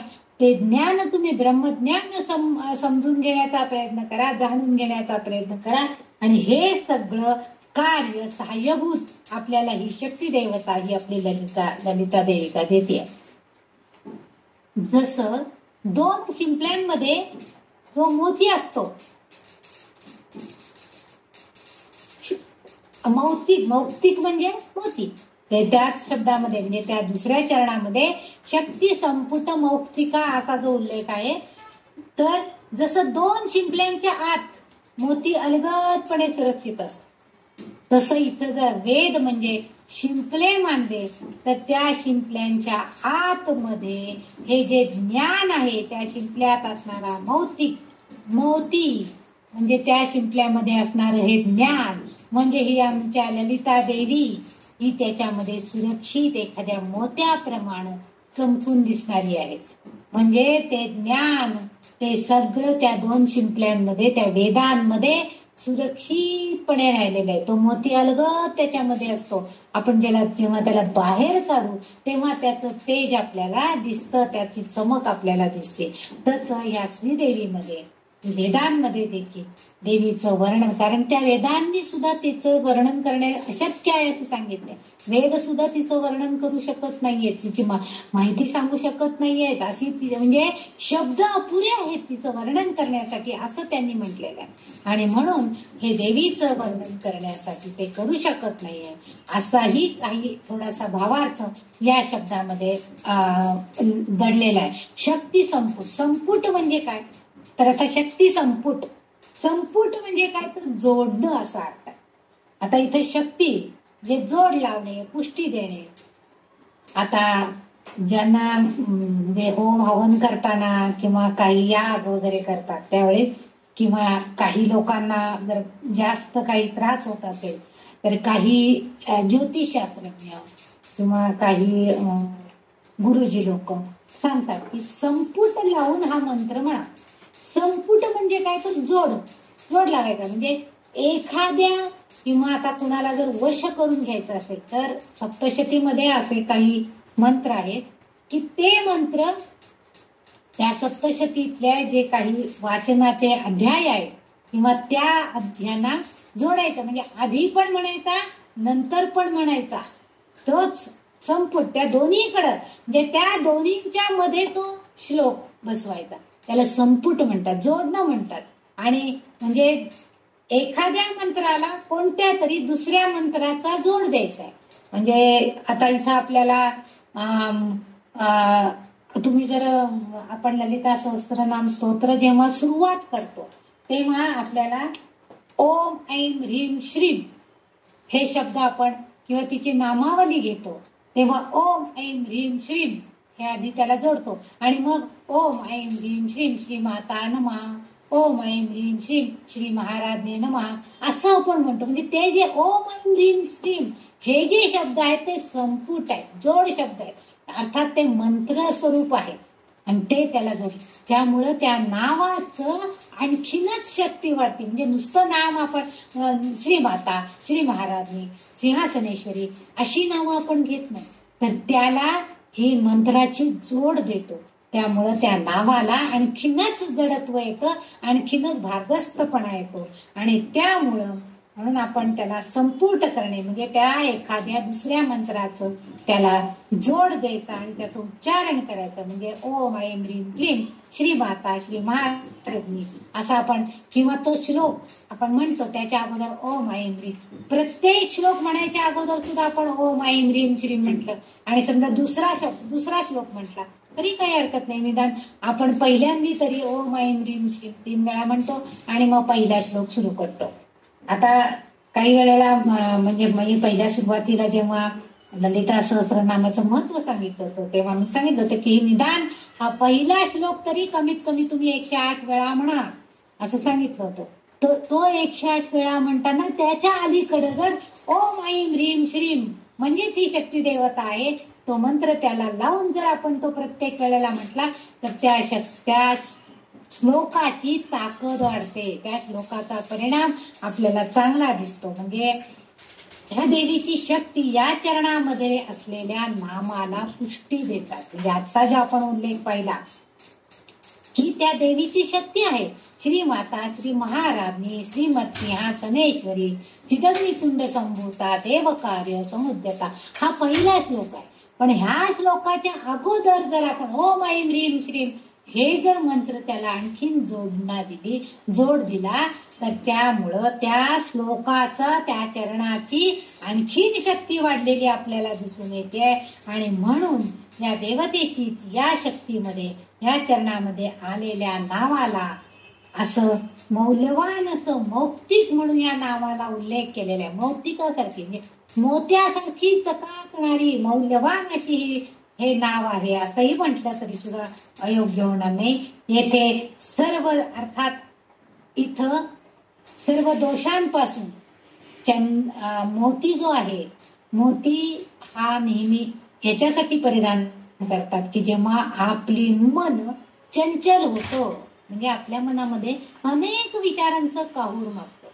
म्हणजे काही चांगले विचार आणि काही वाईट विचार, म्हणजे दोषयुक्त विचार जेव्हा आपल्या मनामध्ये येतात त्यावेळेस आपण जर ही मौक्तिक धारण केलेलं असेल म्हणजे मोत्याची अंगठी वगैरे आपल्या गळ्यात हातात घातलेली असेल तर त्या मोत्याच्या प्रभावामुळं, आणि मोती हा मनाचा कारक आहे आणि आणि चंद्राचा कारक आहे, त्यामुळे आपल्या मनाला थोडीशी शांतता मिळते. चंद्र जसा शीतल आहे तशी शीतलता आपल्या मनाला थोडीशी मिळते.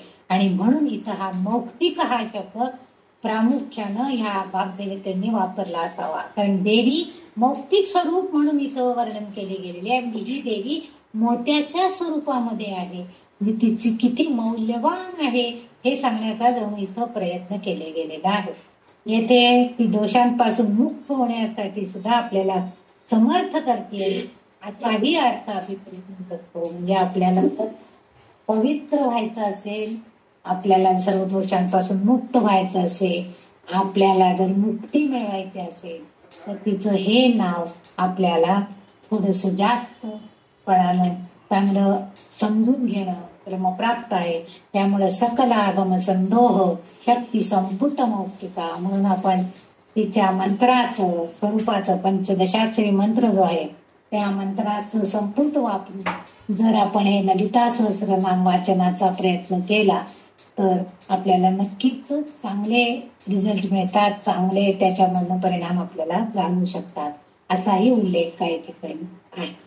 आता पुढचा जो श्लोक आहे तो आहे 89वा श्लोक आहे. पुरुषार्थ प्रदा पूर्णा भोगिनी भुवनेश्वरी अंबिका अनादि निधना ब्रह्मेंद्र सेविता. पुरुषार्थ प्रदा पूर्णा भोगिनी भुवनेश्वरी अंबिका अनादि निधना ब्रह्मेंद्र सेविता. आता इथं 4 पुरुषार्थ सांगितलेले आहेत. धर्म अर्थ काम मोक्ष. पुरुषार्थ म्हणजे 4 प्रमुख लक्षण आहेत प्रत्येक पुरुषाचे म्हणजे प्रत्येक मानवाचे. आता इथं पुरुष म्हणजे पुरुष स्त्री असा भेद नाहीये तर मानवामध्ये हे 4 गुण आहेत, 4 प्रमुख लक्षण आहेत. धर्माच्या नुसार आचरण करणं, अर्थप्राप्ती करणं, आपला उदरनिर्वाह करणं, काम म्हणजे योग्य प्रकारच्या आपल्या कृती करणं आणि मोक्षाप्रद जाणं, मुक्ती मिळवण्याचा प्रयत्न करणं. ही जीवनाची गुरुकिल्ली आपल्याला या 4 या लक्षणांनी सांगितलेले. याला पुरुषार्थ प्रदा. आता इथं धर्म म्हणजे धार्मिक कृती, सद्गुणी व्हायचे, आपल्याला धार्मिक कृती करायची म्हणजे आपल्याकडनं चांगलीच कृती केली गेली पाहिजे. त्याला धर्मानुसार आचरण असं आपण म्हणतो. आता हे अर्थ म्हणजे काय? अर्थ म्हणजे आपण पैसा अशा अर्थी आहे, पण इथं अर्थ म्हणजे पैसा मिळवायचा तर पण कशासाठी? तर आपला उदरनिर्वाह म्हणजे आपल्या हेतू काय आहे त्याचा की आपलं पालन पोषण व्यवस्थितपणे व्हावं, आपल्या इच्छा पूर्ण व्हाव्यात. म्हणून इथं हेतू किंवा इच्छा या अर्थाने सुद्धा अर्थ याचा अर्थ इथं हा शब्द आलेला आहे. म्हणजे हे लक्षण म्हणून आलेलं आहे पुरुषार्थाचं. म्हणजे धर्म अर्थ काम. काम म्हणजे इच्छा, सुख मिळवण्याचा प्रयत्न करणं आणि मोक्ष म्हणजे मुक्ती. या 4ही नीती मूल्यांचा आपल्या प्राचीन धर्मग्रंथांमध्ये खूप उल्लेख आलेला आहे आणि जी त्यांनी तत्व सांगितलेली आहे ती या नामातील प्राचीन ग्रंथातील महान मानवी मूल्यांना प्रतिबंध करत असतात. आता हे नीट लक्षात घेऊया आपण. हे प्राचीन धर्मग्रंथांमध्ये ही सगळी तत्व सांगितले. धर्म अर्थ काम मोक्षाप्रमाणे तुम्ही पुरुषार्थ करा म्हणजेच तुमचं जीवन चांगलं होईल वगैरे हे सगळं सांगितलेलं आहे. पण ह्या प्रत्यक्ष आपण जीवन जगत असताना काय होतंय, आपल्याला आजूबाजूचा जो परिसर आहे ह्यामुळं आपल्याला हे कृत्य करण्यासाठी किंवा ह्या मानवी मूल्यांचं प्रमाण आचरण करण्यासाठी काही गोष्टी प्रतिबंध करत असतात. समाजामध्ये वागताना किंवा वैयक्तिक काही कारणांमुळं आपल्याला ह्याच्यामध्ये प्रतिबंध झालेला दिसतो, अडथळा आलेला आपल्या लक्षात येतो.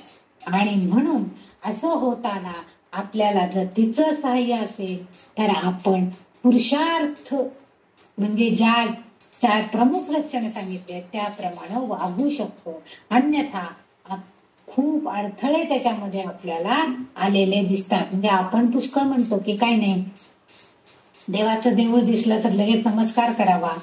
नमस्कार करताना पायात चप्पल असू नये आपण काढण्याचा प्रयत्न करतो. पण गर्दीमध्ये जर आपण चालतोय आणि चपला काढून जर आपण नमस्कार करायला गेलो तर ती चप्पल कुठं फेकली जाईल आणि आपल्याला धडपडत म्हणजे पडापडी काहीतरी हातपाय मोडणे वगैरे. म्हणजे ह्याला सगळ्याला एक कारण आहेत. म्हणजे अशा गोष्टी म्हणजे अडथळा येतो आणि म्हणून हे जर होऊ नये असं वाटत असेल तर आपण योग्य प्रकारे त्या मूल्यांचा या लक्षणांचा अभ्यास केला पाहिजे आणि त्यानुसार आपलं आचरण केलं पाहिजे. आता इथं आणखीन एक अर्थ या पुरुषार्थ या शब्दामध्ये प्रदा म्हणजे दायिनी, देणारी असा अर्थ आहे. म्हणजे दाता किंवा देणारा. प्रदा या शब्दाचा अर्थ पुरुषार्थ या शब्दाची आणखीन एक व्याख्या अशी केली जाते की पुरुष म्हणजे शिव आणि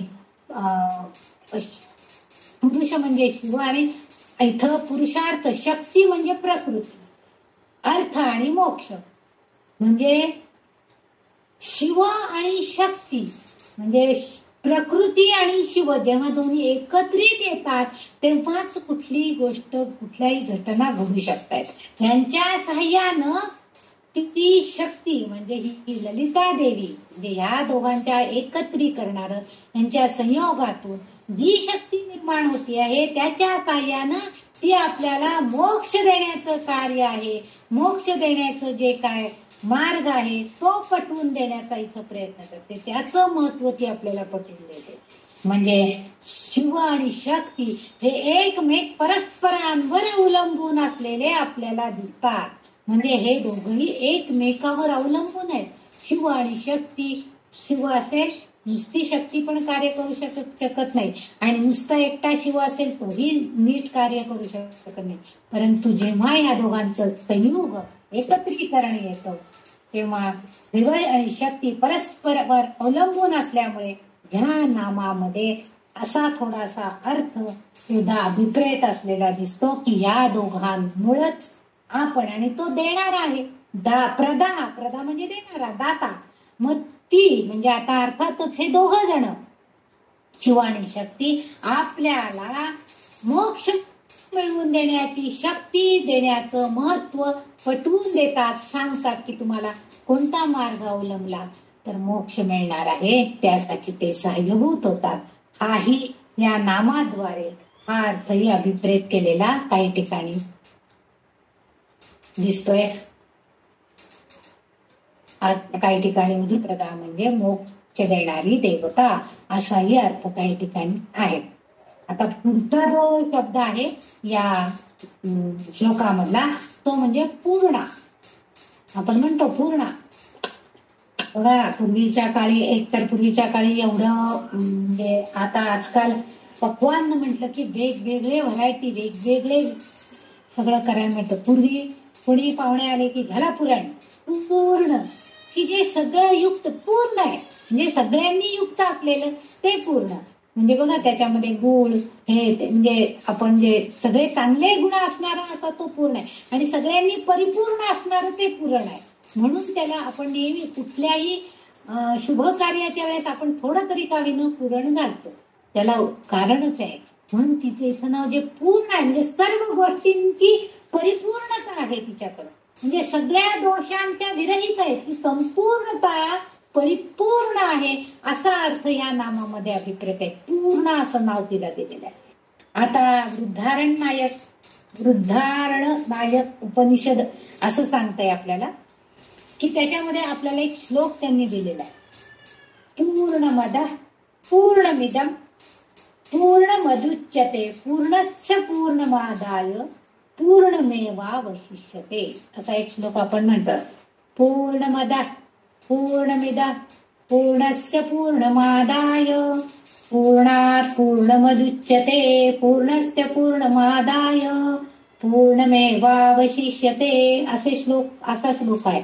त्या श्लोकांमध्ये त्यांनी इतकं छान अर्थ दिलेला आहे की हे जे आहे हे सगळं पूर्ण परिपूर्ण आहे, ब्रह्मस्वरूप आहे, अनंत असं त्याच्यामध्ये अर्थ आहे। पूर्ण स्वरूप आहे, हे विश्व अनंत आहे आणि या विश्वातील अनंत ब्रह्मांडाला कुठलीही मर्यादाच नाहीये, म्हणून या श्लोकाचा अर्थच त्यांनी दिलाय। पूर्णमिदं पूर्णमद पूर्णमुदच्यते सगळं त्याच्यामध्ये पूर्णस्य सगळं आहे, पूर्णमादाय पूर्णमेवावशिष्यते विशेष करून त्याला मर्यादाच नाही, त्याला काही अशेषच राहतच नाही, शिल्लकच काही राहत नाही, त्याच्या पलीकडे असं काही नाहीच आहे, अमर्याद असं त्याच्यामध्ये सगळं या ब्रह्मांडामध्ये, म्हणून ते सगळं ब्रह्म जे आहे ते सगळं त्यांनी एकट्यानेच व्यापलेलं आहे असा तो ब्रह्म आहे। आणि त्या ब्रह्मस्वरूपामध्ये ही आमची ललितांबिका असल्यामुळे तिलाही त्यांनी ब्रह्मांड स्वरूप व्यापिनी सर्वव्यापी आहे असं म्हटलेलं आहे आणि म्हणून ही ललिता देखील सर्वव्यापी आहे। म्हणूनच हा आधी सांगितलेला जो श्लोक आपण बघितला त्या श्लोकापेक्षा तिची व्यापकता म्हणजे ह्या श्लोकामध्ये ते जे सांगितलेलं आहे की जे पूर्ण आहे सगळं, म्हणजे पूर्ण पूर्णमिदं, सगळं पूर्ण आहे, पूर्णस्य पूर्णमादाय, म्हणजे आपण जे करू ते सगळं चांगल्या प्रकारे व्हायला पाहिजे आणि त्याला अनंत असं फळ आपल्याला मिळायला पाहिजे, असं या श्लोकाच्या अर्थामध्ये आपल्याला थोडं दिसतंय.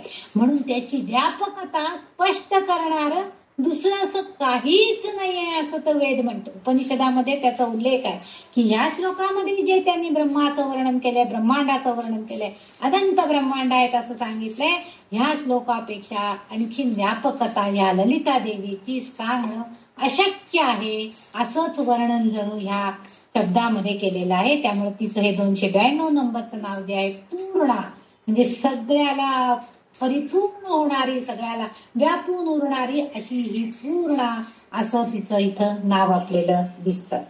त्याच्या पुढचं जे नाव आहे ते म्हणजे भोगिनी. आता इथं आपल्याला सगळ्यांना भोग भोगिनी सगळ्यांना माहिती आहे. भोगिनी म्हणजे काय? भोग म्हणजे गिला, सर्व सुखसोयींचा उपभोग घेणे म्हणजे ती भोगिनी. आता मूर्त स्वरूपामध्ये ती आहे, म्हणजे ज्या सुखसोयींनी युक्त आपण ज्याचा उपभोग घेतो, म्हणजे चांगले चांगले रुचकर पदार्थ खातो, चांगले कपडे परिधान करतो, चांगले दागदागिने लेतो, म्हणजे हे जे सगळं आहे या सगळ्यामध्ये मूर्त स्वरूपामध्ये तीच आहे, म्हणजे भोगिनी, म्हणजे चांगलं जे आहे. पण हे कशासाठी आहे हो? तर ह्या सगळ्याचा उपभोग घेताना आनंद ती देते, आनंद ती घेते आणि आपल्यालाही देते. कारण तिनेच या सगळ्या गोष्टी, नुसतं तिने सोनं निर्माण केलं असतं मग सोन्याच्या लढी काय आपण गळ्यात घालून घेतले असते का हो? हे बरं वाटलं असतं का आपल्याला? ठीक आहे, एक कडं म्हणून काहीतरी गळ्यात घालू, पण आता इतके सुंदर सुंदर नक्षीचे नाजूक असे दागिने त्याचे तयार केले जातात आणि आपण ते गळ्यात जेव्हा गळ्यात, हातात, नाकात कुठेही परिधान केले जातात दागदागिने, त्यामुळं त्या व्यक्तीचं व्यक्तिमत्व उठून दिसतो, खुलून दिसतो, म्हणजे त्याला एक प्रकारचं सौंदर्य प्राप्त होतं आणि त्याचा आस्वाद, म्हणजे खाण्यामध्येच आस्वाद असतो असं नाही, ते बघणं, त्याने एक नयन सुख घेणं, हे जे आहे ही सर्व सुख ती घेते आधी. आणि कारण तिनेच निर्माण केलेलं आहे सगळं आणि ह्या निर्मितीचा आनंद ती घेते, तिनेच निर्माण केलेल्या विश्वाचा आनंद तीच घेते, म्हणजे तिने जे निर्माण केलेलं आहे त्या कृतीचा तिला आनंद आहे की मी हे जग निर्माण केलेलं आहे आणि या जगामध्ये ह्या ज्या सर्व गोष्टी आहेत त्याचा उपभोग सुद्धा मी घेते आहे. सुंदर सुंदर नद्यांचं गोड असं अमृत पाणी, अमृतासारखं असणारं पाणी मला प्यायला मिळते, छान थंडगार झाडांच्या सावलीमध्ये मला बसायला मिळते. ह्या सुखसोयी ज्या आहेत, आताच्या काळामध्ये आपण एसी मध्ये बसून थंडावा घेऊ शकतो, पण पूर्वी डेरेदार वृक्ष तिनेच निर्माण केलेले, त्या वृक्षाखाली बसल्यावर मिळणारी थंडावा किंवा जी गारवा आहे तो उपभोग घेते तीच घेते, म्हणजे तिच्या निर्मितीच्या कृतीचा आनंद तीच घेते आहे असा इथं अर्थ आहे. भोगिनी म्हणून तिचं जे नाव आहे ते त्यासाठी आहे की ती भोगते, उपभोग घेते. म्हणजे हे जसं आहे तसं देव आपल्या मानवाच्या बाबतीमध्ये सुद्धा आहे की मानवाच्या म्हणजे देवी जसं आपल्या स्वतःच्या निर्मितीच्या कृती बघते आणि आनंद उपभोगते, तसं मनुष्याचा सुद्धा मानवाच्या ज्या सर्व कृती आहेत त्या सर्व कृती सुद्धा ती पाहत असते. आणि कारण ती सगळीकडे व्यापून उरलेली आहे, ती सगळीकडे बघत असते, सगळं व्यापून उरली आहे तिला सगळं दिसत असतं. ती एक गोष्ट सांगतात की गुरुजींनी एक केळं दिलं आणि सांगितलं जिथं कोणी तुम्हाला बघत नाही अशा ठिकाणी जाऊन खावा. सगळे लोक गेले, म्हणजे सगळी मुलं गेली, कुठं कोणी झाडाच्या आड, कोणी टेबलाच्या आड, कोणी पांघरुणात बसून छत्री खाली, म्हणजे प्रत्येकाने आपल्या ज्ञानाला जे कळलं, आपल्या मनातल्या ज्ञानाला जे जे सुचलं रुचलं त्यानुसार त्यांनी तिथं जाऊन केळं खाऊन आला.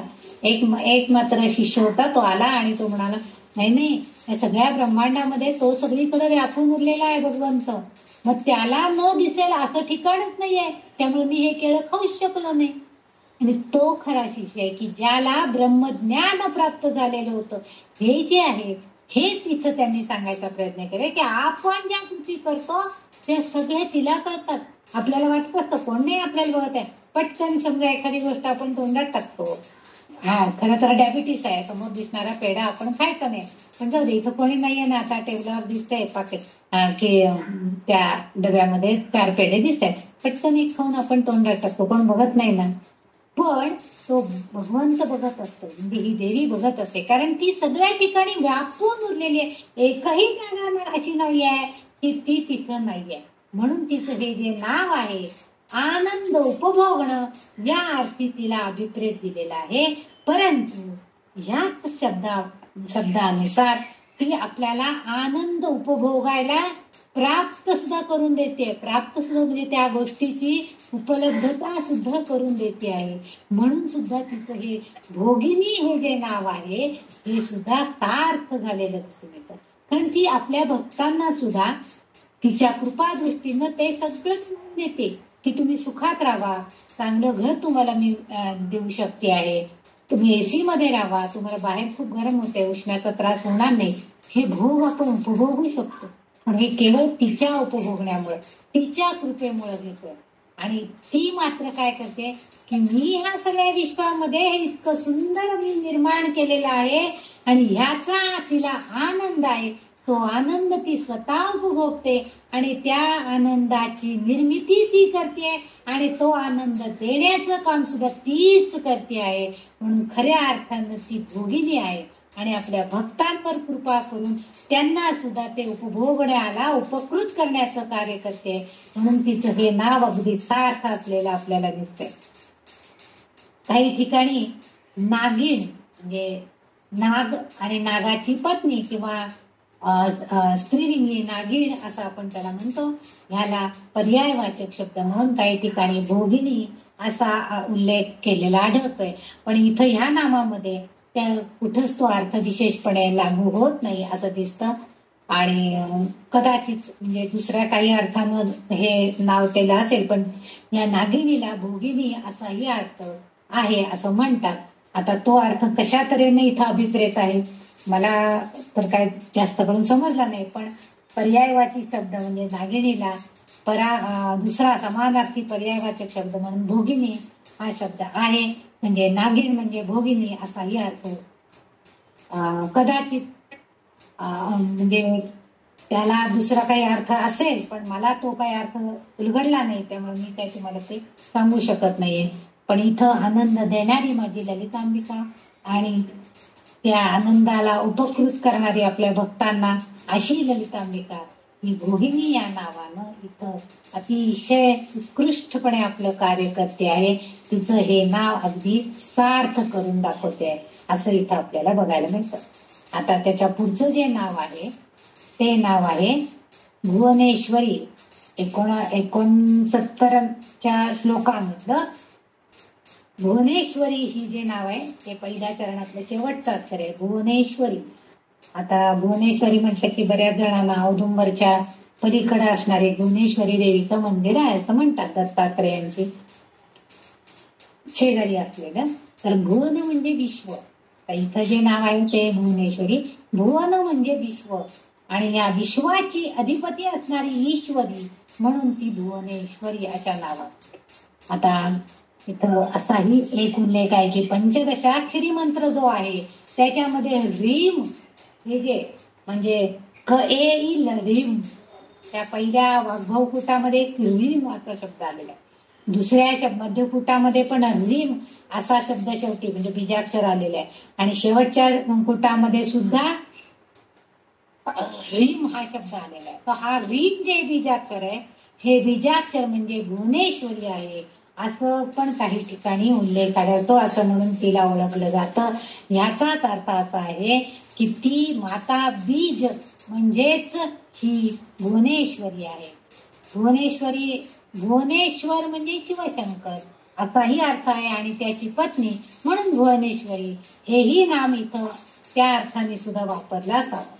आता ही देवी शक्तिशाली म्हणजे ही जी ललिता देवी आहे ही देवी शक्तिशाली बीजानं युक्त, हे ती ज्या सृष्टीची निर्मिती करत असताना सृष्टीची सक्षमपणे निर्मिती करत असते. तिच्याकडं या सृष्टी निर्मितीची सर्व क्षमता आहे. म्हणजे प्रत्येक बीजांनी युक्त म्हणजे सगळ्या कुठल्याही गोष्टीची, छोट्या छोट्या झाडांची, कीटकांची, मानवाची, कुठल्याही गोष्टीची निर्मिती करण्याची क्षमता तिच्याकडं आहे. आणि त्यामुळं हे करत असताना तिला अग्नी किंवा काम किंवा शिवबीज या सर्वांच्या मदत लागते. यांच्या सगळ्यांच्या संयोगानं ती ह्या नामामध्ये सांगितल्याप्रमाणे उपभोग घेत असते. तेव्हा तिचं हे स्वरूप दिसतं, भुवनेश्वरी स्वरूप दिसतं. या सगळ्यांच्या अग्नीच्या साह्यानं काही गोष्टी प्रज्वलित झाल्याशिवाय, म्हणजे जसं सोन्याला तापवल्याशिवाय त्याला विशिष्ट आकार देता येत नाही, त्याचा आकार दिल्याशिवाय त्या सोन्याचा सुंदर दागिना घडवता येत नाही. आणि तो सुंदर निर्माण झालेला दागिना घडवलेला तो आपल्याला बघायला मिळणार नाही, म्हणजे त्याचा उपभोग आपण घेऊ शकत नाही. म्हणून अग्नीचं जे काम आहे किंवा चांगल्या प्रकारे अग्नी तेजस्वीपणे पेटला नाही किंवा झालं नाही तर आपलं अन्न सुद्धा अर्धकच्च पकलं जातं. तेही म्हणजे त्याचं कार्य सुद्धा ती त्याला करायला लावते. म्हणजे या सगळ्यांच्या सहाय्यानं अग्नी, काम आणि शिवबीज, शिवशक्ती, चेतना देणारं जे कार्य आहे, ही सगळी प्राण संजीवन देणारं हे जे कार्य आहे, या सगळ्यांच्या संयोजनानं ती या सृष्टीची निर्मिती करताना दिसते. आणि ही सृष्टी जेव्हा निर्मिती होते तेव्हा तिच्या स्वरूपामध्ये ती स्वतःच असते. आणि हेच तिचं भुवनेश्वरी रूप आपल्याला बघ. आता ह्याच्यामध्ये आणखीन एक असा अर्थ आहे की पृथ्वीला वर असणारी 7 जग आणि खाली असणारी 7 जग, म्हणजे 7 भाग म्हणतो आपण त्याला, किंवा सप्त पाताळ, सप्त स्वर्ग, असं काय काय उल्लेख केलेले आहेत. प्रत्येक ठिकाणी वेगवेगळे उल्लेख आहेत. त्यामुळे मी 7 जग या उल्लेखामध्ये आहे. सध्या मी या असं सांगणार आहे. पृथ्वीचे वर असणारे 7 जग आणि खाली असणारे 7 जग, हे जे आहेत या सर्वांवर प्राणशक्तीचा आणि 5 तत्वांच्या आधारानं ती नियंत्रण करते. म्हणजे 5 आपण बघितल्या काल, प्राणशक्ती ज्या आहेत त्या 5 आहेत. व्यान, काल चुकून मी त्याला पंचमहाभूत म्हटलं, पण ते प्राणशक्ती आहेत. त्या व्यान, दान, प्राण हे जे आहेत ह्या सगळ्या प्राणशक्तीद्वारे आणि पंचतत्व जे आहेत त्या सगळ्यांच्या आधारानं ती ही सगळी पृथ्वी, म्हणजेच वर असणारे 7 थर आणि खाली असणारे 7 थर जे आहेत या सगळ्यांवर, म्हणजे संपूर्ण विश्वावर नियंत्रण करण्याचं कार्य ही करते आहे. म्हणून तिला भुवनेश्वरी, भुवन म्हणजे विश्व, आणि या विश्वावर नियंत्रण करणारी देवता म्हणून ही भुवनेश्वरी या नामानं उल्लेख तिचा झालेला आहे. म्हणजे एकत्रितपणे विश्वाचं नियंत्रण करणं म्हणजे ती उत्तम शासक असल्याच्या, एवढी 7 थर असणारी पृथ्वी आणि 7 थर असणार पाताळ या सगळ्यांवर नियंत्रण करणे सोपं काम आहे का? एक घर चालवायचं, 2 सुना, 3 सुना असल्या तर त्या सगळ्यांना सांभाळून घ्यायचं, ते सगळं इतकं आपल्याला अवघड जातं. मग साध्या 2 सुनांचे 2 तरा, 2 मुलांचे 2 प्रकार, हे सगळं अवघड होतं आपल्याला चालवणं, एक कुटुंब चालवणं. तर या संपूर्ण विश्वाला नियंत्रण करणं किती अवघड काम आहे. पण ती एक उत्तम शासक म्हणून अतिशय उत्कृष्टपणे ते पार पडते. म्हणून इथं तिला स्वामिनी, जगाची स्वामिनी, असंही जगन्माता असाही तिचा उल्लेख या ठिकाणी होऊ शकतो. आणि म्हणून या नामातून तिचं हे भुवनेश्वरी असलेलं रूप अतिशय योग्य आहे.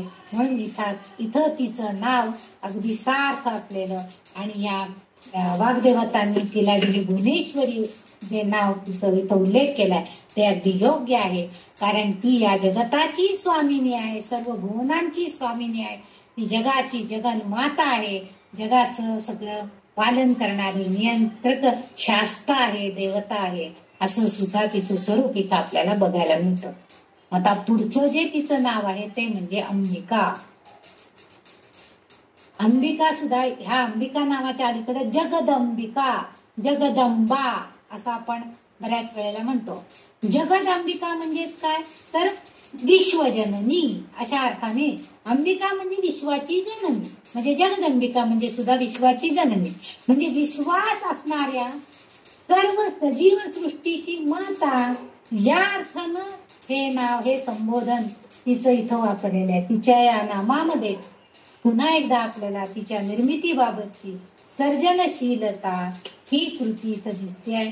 आणि ह्या सर्जनशीलता ह्याचा उल्लेख जे तिचं ज्ञान, तिची इच्छा, तिची कृती ही सगळं जे घडते ही तिची सर्जनशीलतेची शक्ती आहे असंही आपल्याला म्हणावं लागतं. म्हणून तिचं हे जे नाव आहे अंबिका, जगताची माता.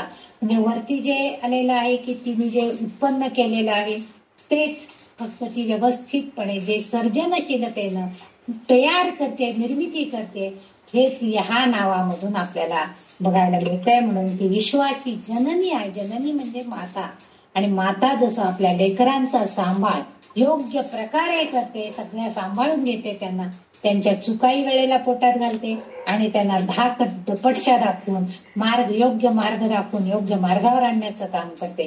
तेच कार्य, तेच सर्जनशीलतेचं कार्य इथं ही जगदांबिका म्हणून अंबिका या नावामध्ये उल्लेख तिचा झालेला आहे असं इथं दिसतंय. म्हणून तिची हे नाव अयोग्य आहे. या नावानं, अंबिका या नावानं तिचा इथं उल्लेख आलेला आहे. पुढचं जे नाव आहे ते म्हणजे अनादि निधना. अणुरेणूमध्ये म्हणजे अनादि, ती अनादि आहे, ती अनंत आहे. अनादि म्हणजे खूप काळापासून आणि अनंत आहे म्हणजे कायम ती आहेच. तिला आरंभही नाही आणि तिला अंतही नाही. कारण ब्रह्मा जो आहे, विष्णूनं जेव्हा त्या ब्रह्मदेवाला सृष्टी निर्मितीचं कार्य दिलं तेव्हा तो एकटाच होता आणि त्यांनी त्या संपूर्ण विश्वाच्या निर्मितीचं कार्य केलं. आणि त्याच्याबरोबर सहाय्याला ही जेव्हा शक्ती आली तेव्हा ती ब्रह्मस्वरूपिणी या नावाने आली आणि त्यामुळे ती देखील अनंत आहे. म्हणजे ज्याचा अंत लागत नाही तो अनंत, ती ज्याला शेवट नाही आहे, कधीच नाही आहे, ज्याचा आरंभ कुठं झालाय हेही कळत नाही, ज्याचा अंत कुठं झालेला आहे तेही कळत नाही. म्हणजे अनंत काळापासून अस्तित्वात असलेली जी गोष्ट आहे त्याला आपण अनादि असं म्हणतो. म्हणजे अनादि असा उल्लेख केलेला आपल्याला ऐकायला मिळतं बऱ्याच ठिकाणी. अनादि कालापासून हे सगळं असंच चालत आलेलं आहे. आपण विचारलं समजा पूर्वीच्या काळच्या लोकांना हे असं का करायचंय, अनादि कालापासून हे असंच चालत आलेलं आहे आणि हे आपल्याकडं असंच करायचंय. म्हणजे आपल्याकडं 5 नैवेद्य घालायचे असतात म्हणजे असतात. अनादि कालापासून ते चालत आलेलं ते करायचं. का घालायचे ते मला माहित नाही. अहो पण तुमच्या घरामध्ये 3 ठिकाणी एक काहीतरी देवी होत्या किंवा एक गाय होती, त्या गाईला गोवरास, आणखीन एक मूळ पुरुष तुमचा तिथं पुजलेला होता त्याला एक नैवेद्य, असे मिळून 5 नैवेद्य आहेत असं सांगता येत नाही. कारण आता आपल्याला ते काही माहीतच नसतं. परंतु आपण एवढंच म्हणतो अनादि कालापासून हे सगळं चालत आलेलं आहे, त्यानुसार आपण करायचं आहे, एवढंच आपण आतापर्यंत सांगू शकतो. म्हणजे अनंत काळापासून अस्तित्वात असलेली जी गोष्ट आहे त्याला आपण अनादि म्हणतो. आणि अशी अनादि ही आमची ललितांबिका आहे. आणि इथं निधान असा दुसरा नाभी निधान. आता इथं निधना असं पण काही ठिकाणी निधान असाही उल्लेख आहे. म्हणजे आता हे प्रिंटिंग मिस्टेक आहेत का सरस्वतीची भिन्नता आहे मला माहित नाही. सरस्वतीची भिन्नता याच्यासाठी सांगते की काही पुस्तकांमध्ये काही ठिकाणी काना आधी देतात, काही ठिकाणी काना नंतर देतात. म्हणजे ह्या त्या छापाई मधल्या भिन्नता आपल्याला आढळून येते. तर आपण इथं निधना न म्हणता निधान असा शब्द घ्यायचा. निधान करणं म्हणजे अधिवास असणं, राहणं. आता कारण निधना जर म्हटलं तर तिथं आपण नाश असा अर्थ होतो, पण तो आपल्याला अर्थ इथं अभिप्रेत नाहीये. त्यामुळे निधान म्हणजे राहणे असाच अर्थ आपण इथं घ्यायचा आहे. सांख्यसूत्र म्हणून इथं मुद्दाम उल्लेख करून सांगते की सांख्यसूत्रामध्ये निधना असा आहे आणि त्याचा अर्थ त्यांनी विनाश असा दिलेला आहे. परंतु इथं जर आपण त्याचा अर्थ घ्यायचा म्हटला, निधना शब्द जर म्हणायचा म्हटला तर आपल्याला असं सांगावं, म्हणजे अशी गोष्ट लक्षात घ्यावी लागते की सिद्धी मिळवण्यासाठी ज्या अनेक अडचणी येतात त्यांना प्रयत्न करतो आपण, त्यामध्ये अलौकिक शक्ती प्राप्त करण्याचाही प्रयत्न असतो, पण त्यामध्ये अनेक अडथळे येतात आणि सामान्य माणसाला सहजपणे ह्या ज्या सिद्धी आहेत आणि महागरिमा लहिमा प्राप्ती ह्या जर मिळवायच्या असतील तर त्या सहजपणे प्राप्त होत नाहीत. आणि निधान ती तिथं राहतीये वस्ती करून. कोण? आमची ही सिद्धी देवता म्हणजे आमची ललितांबिका ही राहती, अनादी काळापासून ती तिथं अस्तित्वात आहे. या सगळ्या सिद्धींमध्ये सुद्धा ती आहे. परंतु सामान्य माणसाला हे प्राप्त करून देण्यासाठी अनेक अडथळे पार करून जावं लागतंय. आणि जर आपण आपल्या ज्ञानेंद्रियांद्वारे जर तिची पूजा केली तर ती शक्ती आपल्याला प्राप्त होते आणि आपल्याला मुक्तीचा मार्ग मोकळा होतो. म्हणजे आपल्याला योग्य मार्गदर्शन ती करते आणि मग आपल्याला मुक्ती मिळणार आहे. म्हणजे आपण मोक्षाप्रत जाण्यासाठी आपल्याला जो मार्ग हवा आहे ती आपल्याला करून देते. म्हणजेच इथं आणखीन एक असा अर्थ अभिप्रेत आहे की समजा आपल्याला आपण प्रयत्न करतोय की आपल्याला काहीतरी सिद्धी प्राप्त व्हावी आणि अचानक आपल्याला एखाद्या सद्गुरूंची भेट झाली किंवा एखाद्या सिद्ध व्यक्तीच्या आपण सहवासामध्ये आलो तर आपोआपच काय होतं, त्या सिद्ध व्यक्ती किंवा ते सद्गुरू यांच्याकडे असणारी दैवी ऊर्जा आहे ही आपोआप आपण त्यांच्या सहवासात आलो की आपल्याकडे हस्तांतरित होती. ती ऊर्जा आपल्याकडे थोडीफार येते आणि मग तो साधक जो आहे तो सिद्धी प्राप्त करून घेण्यासाठी तेवढे आध्यात्मिक उंची गाठू शकतो. कारण त्याची विवेक बुद्धी जी आहे ती विवेक बुद्धी वाढीच लागते. विवेक बुद्धी कार्य करते आणि आपोआपच त्याच्याकडनं अशा कृतीचा त्याला अंदाज नसतो. पहिले आपण काय करायचंय, परंतु जेव्हा अशा तऱ्हेनं एखाद्या सद्गुरूंचा एखाद्या सिद्ध पुरुषाचा हात त्याच्या हातामध्ये येतो, त्यांची ऊर्जा शक्ती हस्तांतरित होते, तेव्हा आपोआपच ती व्यक्ती सुद्धा सिद्ध होते. आणि म्हणून इथं म्हटलेलं आहे की अशा कृतीचा काही म्हणजे हे केव्हा घडेल हे सांगता येत नाही. म्हणजे आत्ताही घडू शकतं किंवा नंतरही घडू शकतं. म्हणजे त्याला केव्हा घडेल याचा अंत आपल्याला लागत नाही. म्हणजे त्याला आरंभही नाहीये आणि अंतही नाहीये. म्हणून तिला अनादि निधान ती आहे, वास्तव्यात आहे. आपण तिची भक्ती करू, पूजा करू, तिला प्राप्त करण्यासाठी, सिद्धी प्राप्त करण्यासाठी ती स्वतः त्या गुरूंच्या रूपामध्ये, स्वतः त्या सिद्ध पुरुषांच्या रूपामध्ये आपल्या सानिध्यात येईल. पण आपल्याला तिला ओळखण्याचं सामर्थ्य थोडा तरी पाहिजे, तरच आपण हे प्राप्त करू शकतो, अन्यथा नाही.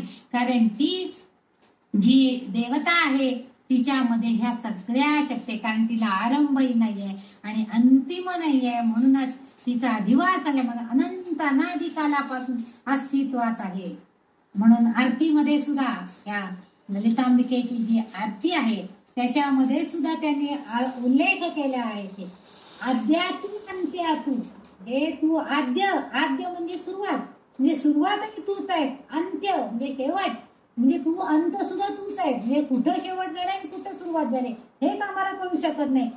आद्या तू अंत्या तू, वाग्देवी देवी तू, काली कालमयी तूच, वाग्देवी देवी आहे तू, कालमयी देवी म्हणजे तू सगळ्यामध्ये तूच आहे, तूच अस्तित्वात आहेस असं वर्णन. देश म्हणून पाहिजे, मी जिथं जिथं ज्या ज्या प्रदेशामध्ये मी पाहतो आहे त्या त्या प्रदेशामध्ये तूच आणि तूच भरलेली आहे असा अर्थ तिथं आहे.